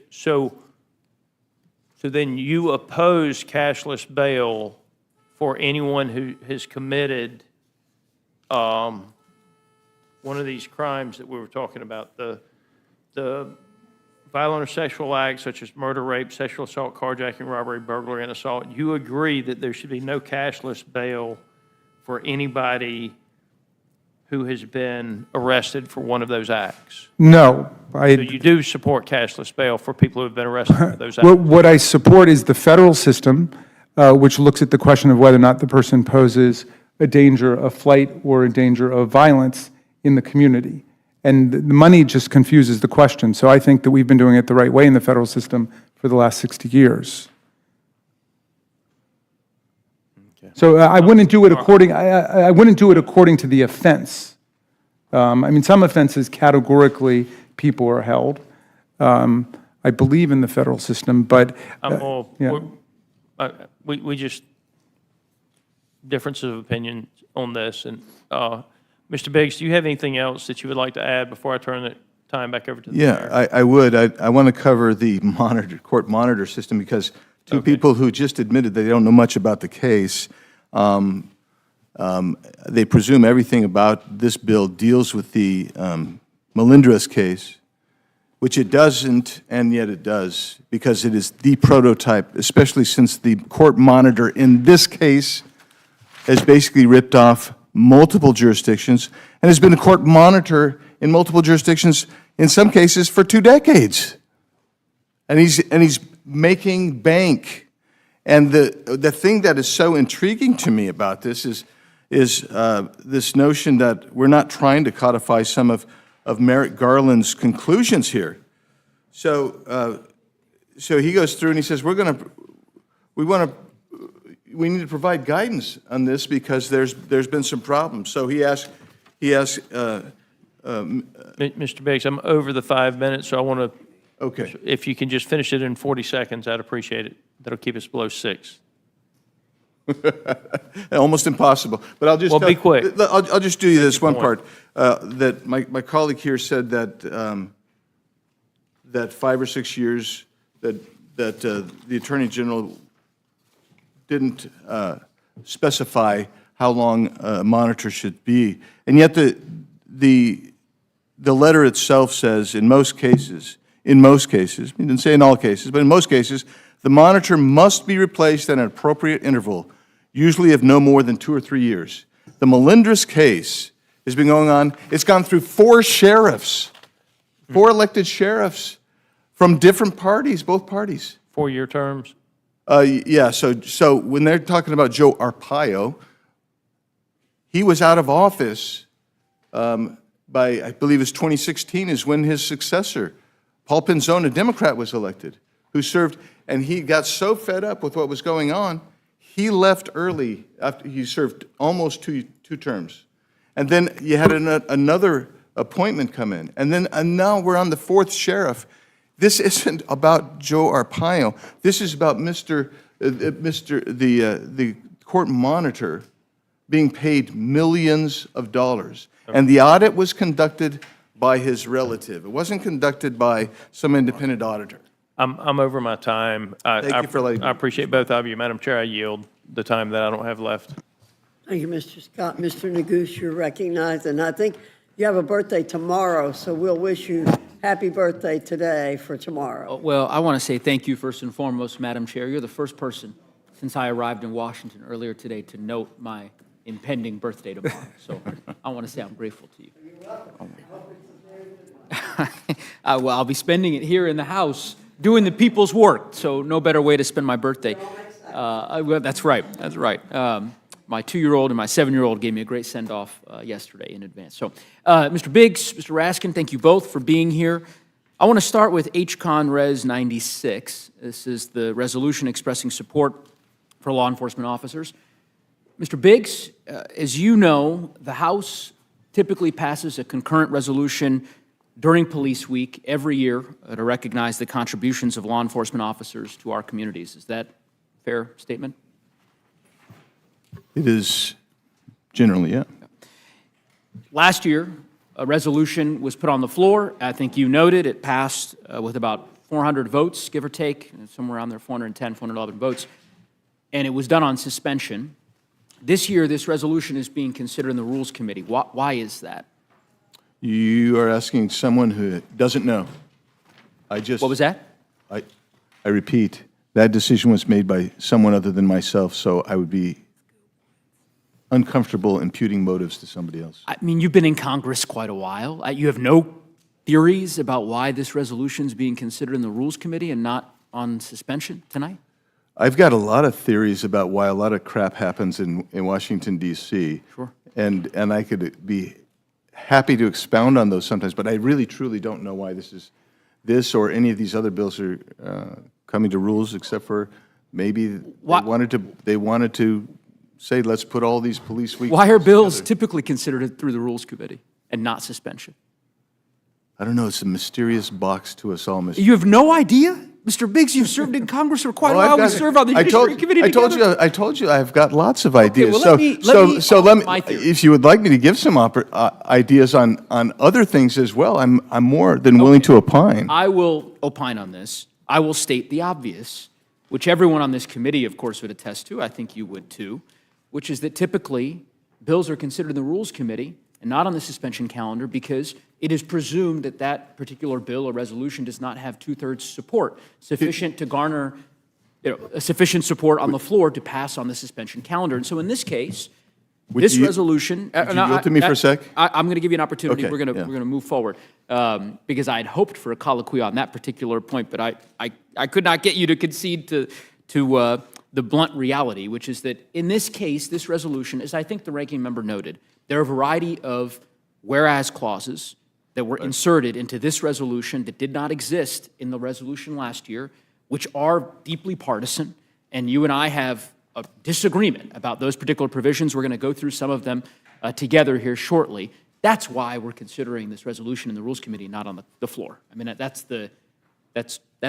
obvious. But in any event, let's go through some of these provisions. you can help me better understand them. One, the resolution notes, I'm quoting here, it says, violent crimes have declined significantly in major cities as a result of the Trump administration policies. Do you agree with that? Which clause are you reading from? I'm reading from, Which page? let me pull it up. It's not, hold on real quick. Two, bottom of page 2. Page 2, I think it's the, Second from the bottom, whereas, is that what you're referring to? yes. Correct. Whereas violent crime rates have declined significantly in major cities across the United States, would you disagree with violent crime has gone down in Washington, D.C.? What? I don't know. No, Do you I'm, disagree with that?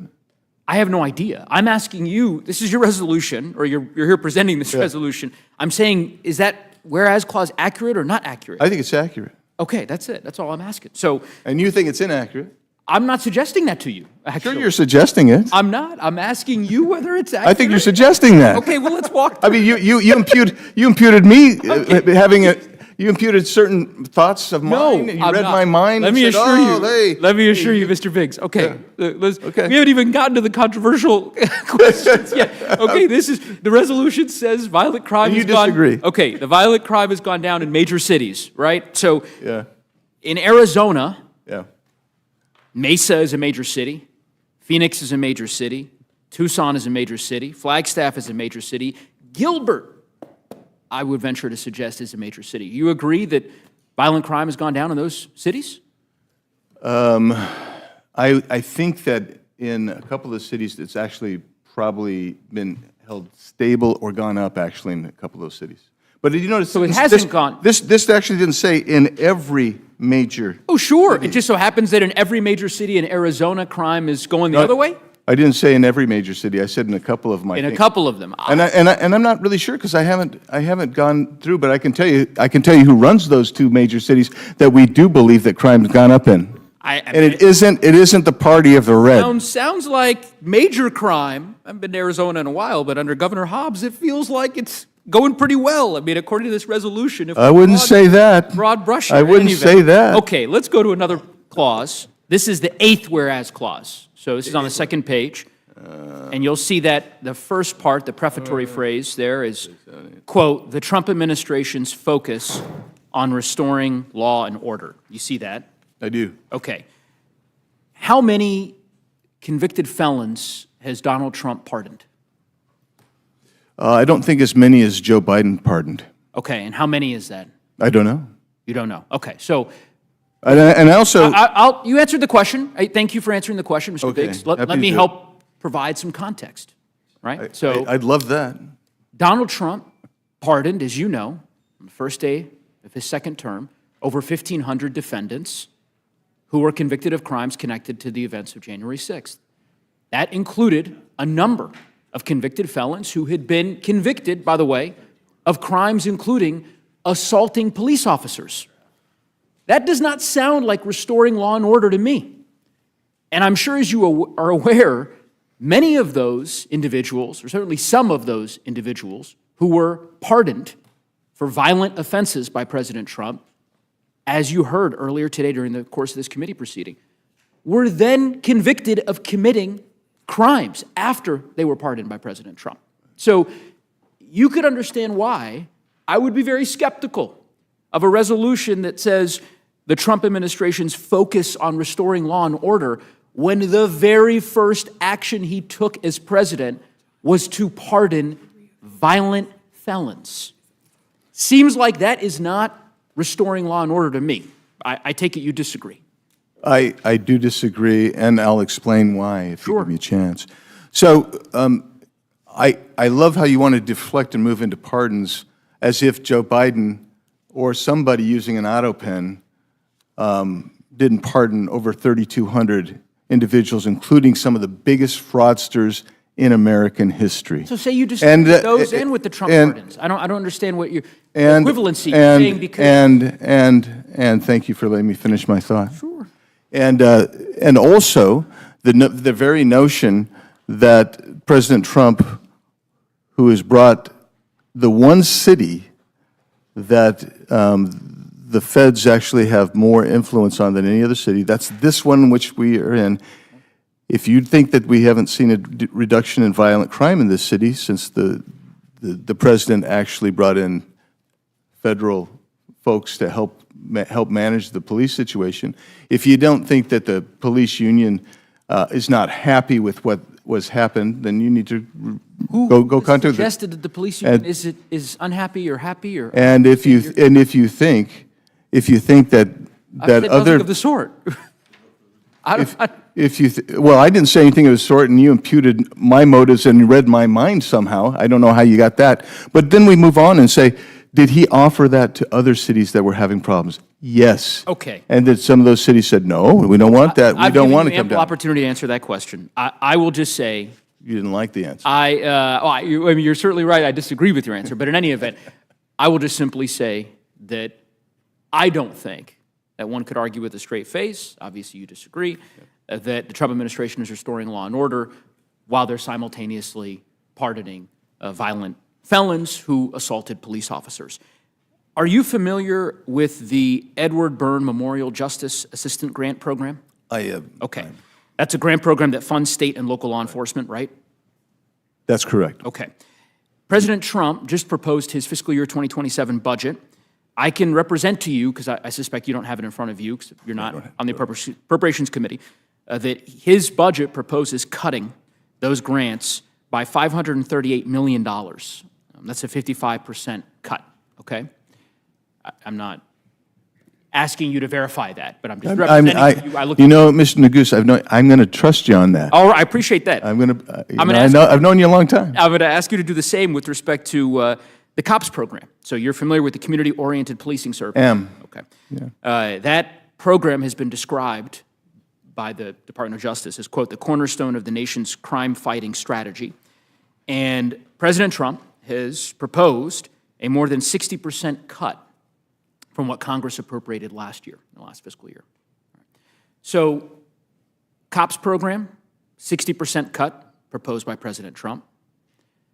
The Edward Byrne Memorial Justice Assistant Grant programs for local police departments, 55% cut. That sounds like defunding the police to me. What do you think? I think, thanks for asking me that question.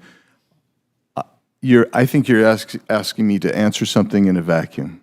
I don't know what else surrounds that. I don't know what else goes into the funding that this administration may or may not have proposed. I do know that I'm looking at a sheet now where municipalities underneath blue mayors actually reduced at $1.7 billion in funding to local law enforcement. See, and I can say, and I want to say first, thank you for your answer. Second, I figured you'd indulge me, given my birthday. I might be able to just ask the representative from Arizona a few questions. We're having a great colloquy here. I promise it'll be very brief. I'm glad you think it was great. I will say, because I can say that I disagree with those cities with respect to the statistics that you just Good for you. So, but in any event, I would hope that my Republican colleagues would join me in rejecting the proposed budget cuts to the COPS program, which is very important for rural police departments in my district and in my state. I want to ask just one question about the cash bail reporting bill. So this is H.R. 5625, directs the Attorney General to publish a website this directs the Attorney General to publish a list on the Department of Justice's website of the jurisdictions that permit cashless bail, correct? Hold on. Sure. Yes. I just want to make sure that I got the language right. So this H.R. 5625, the only thing the bill does is essentially tells the Attorney General, publish on your website this list of jurisdictions that permit cashless bail. For covered offenses. For covered offenses, correct. Yep. My understanding is the Department of Justice has done this in response to an executive order that President Trump issued last year. Are you familiar with that? I believe that's correct. Okay. And so this is codifying it. Have you seen the list? I don't know that I have. Have you tried calling the Attorney General to get the list? No, I've been unable to do that. I haven't done that. It just feels like, and this is my last point, Madam Chair, it just feels like this bill could be replaced with a quick phone call. I mean, So- if someone just called the Attorney General and said, Attorney General or Acting Attorney General, can you put on your website this list that you've been directed to produce, instead of going through, like, this bill was introduced 7 months ago. So we're going to go through this whole process and enact a new federal law just to get them to put something on their website? That just seems like So a lot. I'm lot happy of to work. respond. I'm happy to respond, yeah. You know, a lot of executive orders are issued by presidents, right? And when the next president comes in, they repeal those executive orders. And I think both sides, I think you shouldn't be cherry picking, but I think both sides say we really need to codify what our president has done. I think that that's what you guys were trying to do a little bit with what President Biden's administration did, and I think this is a reasonable codification. And in fact, it's probably the easiest codification, so I would expect your vote on it. We shall see. Thank you. Thank you, Mr. Neguse. Lost a little bit of my order here. Mr. Jack, are you next, or Mr. Griffith? Mr. Jack? Thank you, Madam Chair, and I want to thank Mr. Biggs for testifying today, and to follow up on what Mr. Neguse was saying. You know, one of the reasons why violent crime has decreased across major cities, as we both know, is President Trump had to step up where others did not step up. And to use a word he loves to use, would you mind opining, Mr. Biggs, as to why, in some instances in Arizona, Democrat leadership has failed the state and the cities it was elected to serve? So we do have sometimes problems with cashless bail in a couple of jurisdictions. We have jurisdictions that refuse to cooperate with federal law enforcement. And as you know, right now the lion's share of anybody illegally entering the country comes through Arizona. And so we still have, for instance, drop houses all over Maricopa County, one of the biggest counties in the country, 5.5 million people, and big geographically, bigger than some states. And the reality is the biggest cities, Phoenix and Tucson, their leadership has said, we're not going to cooperate with federal law enforcement. They release people out on the streets, and they are the places that we see crime still very high. Whereas places like Mesa that enforce the law, or even Gilbert, my town, where they enforce the law, and the county attorney in Phoenix is trying to keep people in, what they're fighting the policies of those big cities. Well, it's one of the reasons why I think you need to lead the state, but that's not a question for here or this hearing. I do want to point out on H.R. 6260, the Keeping Violent Offenders Off Our Streets Act, I just want to point for the record, in July 2022, Indiana passed a law prohibiting charitable bail funds from bailing out felony offenders with a previous conviction for a violent crime. And I just want to note for the record that, this is according to CNN, at least 9 individuals who were released by a bail charity were subsequently arrested for murder. CNN found that if the Indiana law had been applied nationally, it likely would have drastically reduced that number. Any thoughts and comments? I mean, again, we're talking broadly about bail here, but it seems like Indiana stepped up and something we can learn by passing this legislation. Yeah, Indiana is really the model on the legislation on how to deal with this, and it made a huge difference. And I think this is, again, is just one more reason we need to do this, is because I read some of the statements from the director of one of these agencies. They don't care what the crime is because they don't like the system. And I think that's the fundamental difference between my colleague and me. Well, I appreciate your testimony today. It's obvious why the Judiciary Committee picked you to testify on these issues. You testified well, and with that, Madam Chair, I will yield back. Thank you very much, Mr. Jack. Mr. Langworthy, do you have any questions? Okay, thank you. Mr. Norman, do you have any questions? No, I just want to thank both of you for coming here. You know, you were Mr. Biggs, you were quizzed about what's your opinion, why this was a rule. Does it really need an explanation? This has been, saluting policemen started in 1962, 68 years. So really, you don't need a reason to highlight our law enforcement. and you live in Arizona, you see who's coming across the border. When did the border open up, in your opinion? So the history was, we had about an 8-month record spree in 2019, and then President Trump enforced the border, and it shut it down. And then when Joe Biden came in, literally, from the time he was determined to be the winner, declared the winner, before he was even inaugurated, I could go down to the border, which I do often, and I could see people wearing, "Let me in, Biden," or "Biden's my president," or whatever. They wanted to come in, and that was the rush, and literally I had stood there on that border with hundreds and maybe even 1,000 people walking across while I'm standing there, and with CBP standing there and told they couldn't do anything and couldn't act. That was it, and I believe the numbers are correct. Somewhere around 20 million came in, both known and unknown. And would you, as Mr. Goose mentioned, you've been here a while, what's your reasoning for him letting these people in from every country, every background, why was that happening? Because has any other president done that?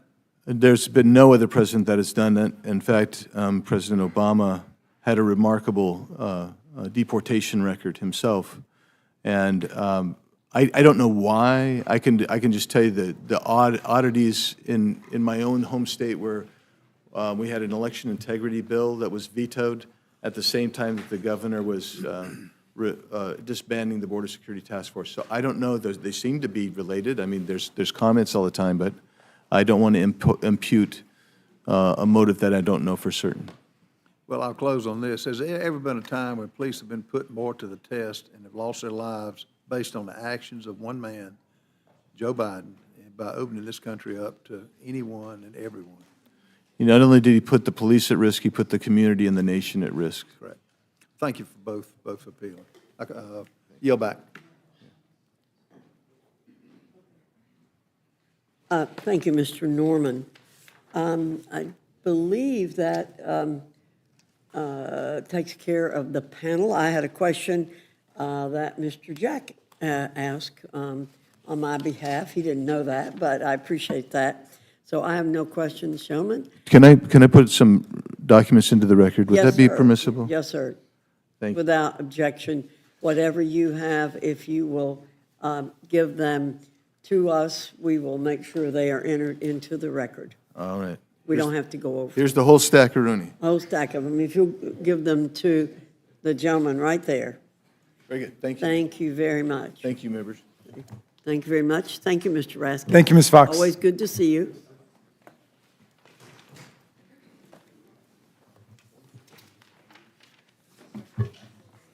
What do you want? This? Okay. Okay. You have this. Okay.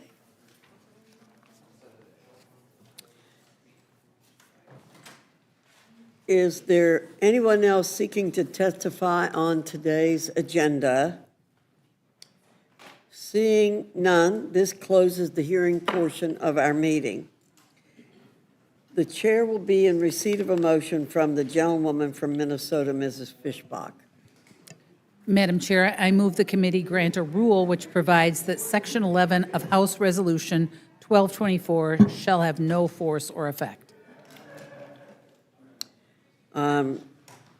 Thank you very much. You've now heard the motion. Is there any discussion or amendment to the rule? Madam Chair, Mr. McGovern. I have an amendment to the rule. I move the committee add a section providing for immediate consideration of a resolution directing the clerk to strike Section 12006 in the engrossment of H.R. 7567. And the resolution shall be debatable for 10 minutes, equally divided and controlled by Representative Luna of Florida or her designee and an opponent. And the clerk shall not transmit H.R. 7567 to the Senate until this resolution is disposed of. And Madam Chair, this is a settled issue. States are allowed to pass laws to establish basic humane standards for farm animals, like Proposition 12 in California or Question 3 in Massachusetts. And even the Supreme Court agrees. But Republicans only support states' rights when it is convenient for them. In this case, Republican leadership, despite bipartisan opposition, wants to abuse the power of the federal government to nullify these state laws at the behest of their large agribusiness donors. During consideration of the Farm Bill, Representative Luna submitted a bipartisan amendment that had 22 co-sponsors from across the political spectrum. Republicans on this committee blocked it from even coming up to the House floor for a vote. So I'm giving my Republican colleagues another chance to fix this. A yes vote on my motion will give the House the opportunity to strip this rotten provision that the in the Republican Farm Bill before it goes to the Senate. A no vote would shut down debate and ensure this federal ban moves forward. And I hope we can get a strong bipartisan vote for Representative Luna's amendment. Is there any further discussion on the amendment? Hearing none, the question is on the amendment. All those in favor signify by saying aye. Aye. Those opposed say no. No. In the opinion of the chair, the noes have it. The amendment is not agreed I to. ask for a roll call. Mr. McGovern requests a roll call. The clerk will call the roll. Mrs. Fishbach? No. Mrs. Fishbach, no. Mr. Norman? Mr. Norman, no. Mr. Roy? Mrs. Houchin? Mr. Langworthy? Mr. Langworthy, no. Mr. Scott? Mr. Scott, no. Mr. Griffith? Mr. Griffith, no. Mr. Jack? Mr. Jack, no. Mr. McGovern? Aye. Mr. McGovern, aye. Ms. Scanlon? Aye. Ms. Scanlon, aye. Mr. Neguse? Ms. Ledger-Fernandez? Madam Chair? No. Madam Chair, no. The clerk will report the total. 2 yeas, 7 nays. The noes have it. The amendment is not agreed to. Is there further discussion on the amendment? Further discussion on the motion? Hearing none, the question is on the motion from the gentlewoman from Minnesota. All those in favor signify by saying aye. Aye. All those opposed say no. No. In the opinion of the chair, the ayes have it. The motion is agreed to. Roll call. Mr. McGovern requests a roll call. The clerk will call the roll. Mrs. Fishbach? Yes. Mrs. Fishbach, aye. Mr. Norman? Mr. Norman, aye. Mr. Roy? Mrs. Houchin? Mrs. Houchin, aye. Mr. Langworthy? Mr. Langworthy, aye. Mr. Scott? Mr. Scott, aye. Mr. Griffith? Mr. Griffith, aye. Mr. Jack? Mr. Jack, aye. Mr. McGovern? No. Mr. McGovern, no. Ms. Scanlon? Ms. Scanlon, no. Mr. Neguse? Ms. Ledger-Fernandez? Madam Chair? Aye. Madam Chair, aye. The clerk will report the total. 8 yeas, 2 nays. And the ayes have it. The motion to report is agreed to. Representative Fishbach will be managing this rule for the majority. And I will for the Democrats. Thank you, Mr. McGovern. The chair will be in receipt of a motion from the gentleman from Virginia, Mr. Griffith. Thank you, Madam Chair. Madam Chair, I move the committee grant H.R. 5625, the Cashless Bail Reporting Act, a closed rule. The rule waives all points of order against consideration of the bill. The rule provides that the amendment in the nature of a substitute recommended by the Committee on the Judiciary now printed in the bill shall be considered as adopted, and the bill, as amended, shall be considered as read. The rule waives all points of order against provisions in the bill as amended. The rule provides 1 hour of general debate equally divided and controlled by the chair and ranking minority member of the Committee on Judiciary or their respective designees. The rule provides 1 motion to recommit. The rule further provides for consideration of H.R. 6260, the Keeping Violent Offenders Off Our Streets Act of 2025. Under a closed rule, the rule waives all points of order against consideration of the bill. The rule provides that the amendment in the nature of a substitute recommended by the Committee on Judiciary now printed in the bill shall be considered as adopted, and the bill as amended shall be considered as read. The rule waives all points of order against provisions in the bill as amended. The rule provides 1 hour of general debate equally divided and controlled by the chair and ranking minority member of the Committee on the Judiciary or their respective designees. The rule provides 1 motion to recommit. The rule further provides for consideration of H.R. 8365, the Monitor Accountability Act, under a closed rule. The rule waives all points of order against consideration of the bill. The rule provides that the amendment in the nature of a substitute recommended by the Committee on the Judiciary now printed in the bill, modified by the amendment printed in Part A of the Rules Committee report, shall be considered as adopted, and the bill as amended shall be considered as read. The rule waives all points of order against provisions in the bill as amended. The rule provides 1 hour of general debate equally divided and controlled by the chair and ranking minority member of the Committee on the Judiciary or their respective designees. The rule provides 1 motion to recommit. The rule further provides for consideration of H. Con. Res. 96, expressing support for law enforcement officers under a closed rule. The rule waives all points of order against consideration of the concurrent resolution. The rule provides that the concurrent resolution shall be considered as read. The rule waives all points of order against provisions in the concurrent resolution. The rule provides 1 hour of general debate equally divided and controlled by the chair and ranking minority member of the Committee on the Judiciary or their respective designees. The rule further provides for consideration of H.R. 8469, the Military Construction, Veterans Affairs, and Related Agencies Appropriations Act 2027 under a structured rule. The rule waives all points of order against consideration of the bill. The rule provides 1 hour of general debate equally divided and controlled by the chair and ranking minority member of the Committee on Appropriations or their respective designees.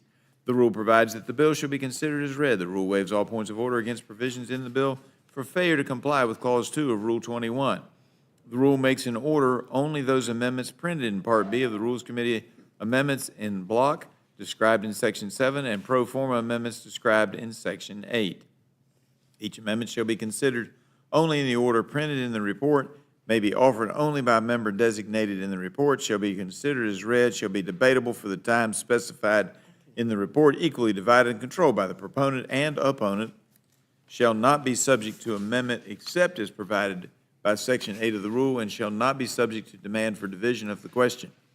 The rule waives all points of order against the amendment printed in Part B of the Rules Committee report or amendments in block described in Section 7 of the rule. The rule provides that the chair of the Committee on Appropriations or his designee may offer amendments in block consisting of amendments printed in Part B of the Rules Committee report not earlier disposed of. Amendments in block shall be considered as read, shall be debated for 20 minutes equally divided and controlled by the chair and ranking minority member of the Committee on Appropriations or the respective designees, shall not be subject to amendment except as provided by Section 8 of the rule, and shall not be subject to demand for division of the question. The rule provides that the chair and ranking minority member of the Committee on Appropriations or their respective designees may offer up to 10 pro forma amendments each at any point for the purpose of debate. Finally, the rule provides one motion to recommit. Thank you, Mr. Griffith. Is there further discussion on the motion? Yeah, I have an amendment, yeah. Mr. McGovern? I have an amendment to the rule. I move the committee make an order amendment number 54 to H.R. 8469 offered by Representative Escobar, which would strike Section 413 of the bill and thereby remove the policy rider that would limit the VA's ability to report to the National Instant Criminal Background Check System. Madam Chair, as I said earlier, I'm very bothered that this bill blocks the VA from helping keep guns out of the hands of people who are already prohibited under federal law from purchasing or possessing firearms. Nearly 5,000 veterans die from suicide with a gun every year. We all should be ashamed that this bill undermines an effective tool that can help keep veterans safe. A yes vote on my motion would allow an up or down vote on the floor to remove this harmful policy from the bill. Let's have the debate, and let's have the vote, and I yield back. Thank you, Mr. McGovern. Is there further discussion on Mr. McGovern's amendment? Hearing none, the question is on the amendment. All those in favor signify by saying aye. Aye. All those opposed say no. No. In the opinion of the chair, the noes have it. The amendment's not agreed I to. ask for a roll call on behalf Mr. of McGovern. on behalf of our veterans. Request a roll call vote. The clerk will call the roll. Mrs. Fishbach. Mrs. Fishbach, no. Mr. Norman. Mr. Norman, no. Mr. Roy. Mrs. Houchin. Mrs. Houchin, no. Mr. Langworthy. Mr. Langworthy, no. Mr. Scott. Mr. Scott, no. Mr. Griffith. Mr. Griffith, no. Mr. Jack. No. Mr. Jack, no. Mr. McGovern. Aye. Mr. McGovern. Mr. McGovern, aye. Ms. Scanlon. Aye. Ms. Scanlon, aye. Mr. Neguse. Ms. Ledger Fernandez. Madam Chair. No. Madam Chair, no. Clerk will report the total. 2 yeas, 8 nays. Noes have it. The amendment is not agreed to. Is there further discussion on the motion? Ms. Scanlon, on the motion. I have an amendment. You're recognized, Ms. Scanlon. Thank you. I have an amendment to the rule. I move the committee make an order amendment number 5 to H.R. 8469 offered by Representative Brownlee, which would prohibit funds in the bill from being used to implement, carry out, or enforce the memorandum issued by Undersecretary of Veterans Affairs for Health, dated December 22nd, 2025, entitled Provision of Abortion Counseling and Services, or 2, the final rule published by the Department of Veterans Affairs on December 31st, 2025, regarding reproductive health services. Under the Trump administration, the VA has stopped providing abortion care and counseling, even in instances of rape, incest, and health emergencies. Trump's VA will now only provide abortion care in very narrow, life-saving circumstances, which forces veterans who are experiencing pregnancy complications to essentially wait until they're about to die before the VA will provide the care that they need. This is insane. It has no place in the United States of America, and this is not how we should be treating our veterans. I urge a yes vote on my motion, and I yield back. Thank you, Ms. Scanlon. Is there further discussion on the amendment? Hearing none, the question is on the amendment. All those in favor signify by saying aye. Aye. Those opposed say no. No. In the opinion of the chair, the noes have it. And request a Ms. recorded Scanlon vote. requests a recorded vote. The clerk will call the roll. Mrs. Fishbach? Mrs. Fishbach, no. Mr. Norman? Mr. Norman, no. Mr. Roy? Mrs. Houchin? Mrs. Houchin, no. Mr. Langworthy? Mr. Langworthy, no. Mr. Scott? Mr. Scott, no. Mr. Griffith? Mr. Griffith, no. Mr. Jack? No. Mr. Jack, no. Mr. McGovern?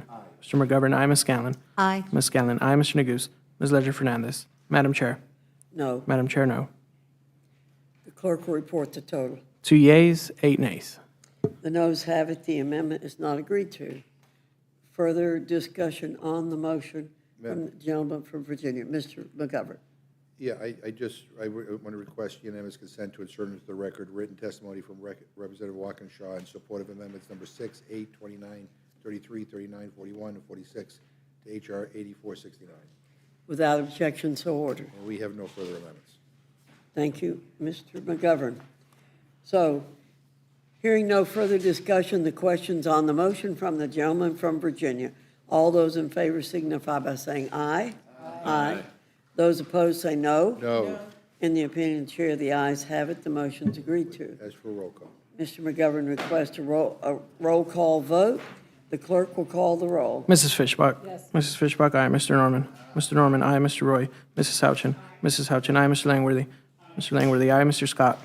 Mr. Scott, aye. Mr. Griffith? Mr. Griffith, aye. Mr. Jack? Aye. Mr. Jack, aye. Mr. McGovern? No. Mr. McGovern, no. Ms. Scanlon? No. Ms. Scanlon, no. Mr. Neguse? Ms. Ledger Fernandez? Madam Chair? Aye. Madam Chair, aye. The clerk will report the total. 8 yeas, 2 nays. And the ayes have it. The motion to report is agreed to. Mr. Griffith will be managing the rule for the majority, And I will for. and Mr. McGovern will for the minority. Further discussion? Without objection, the committee is adjourned.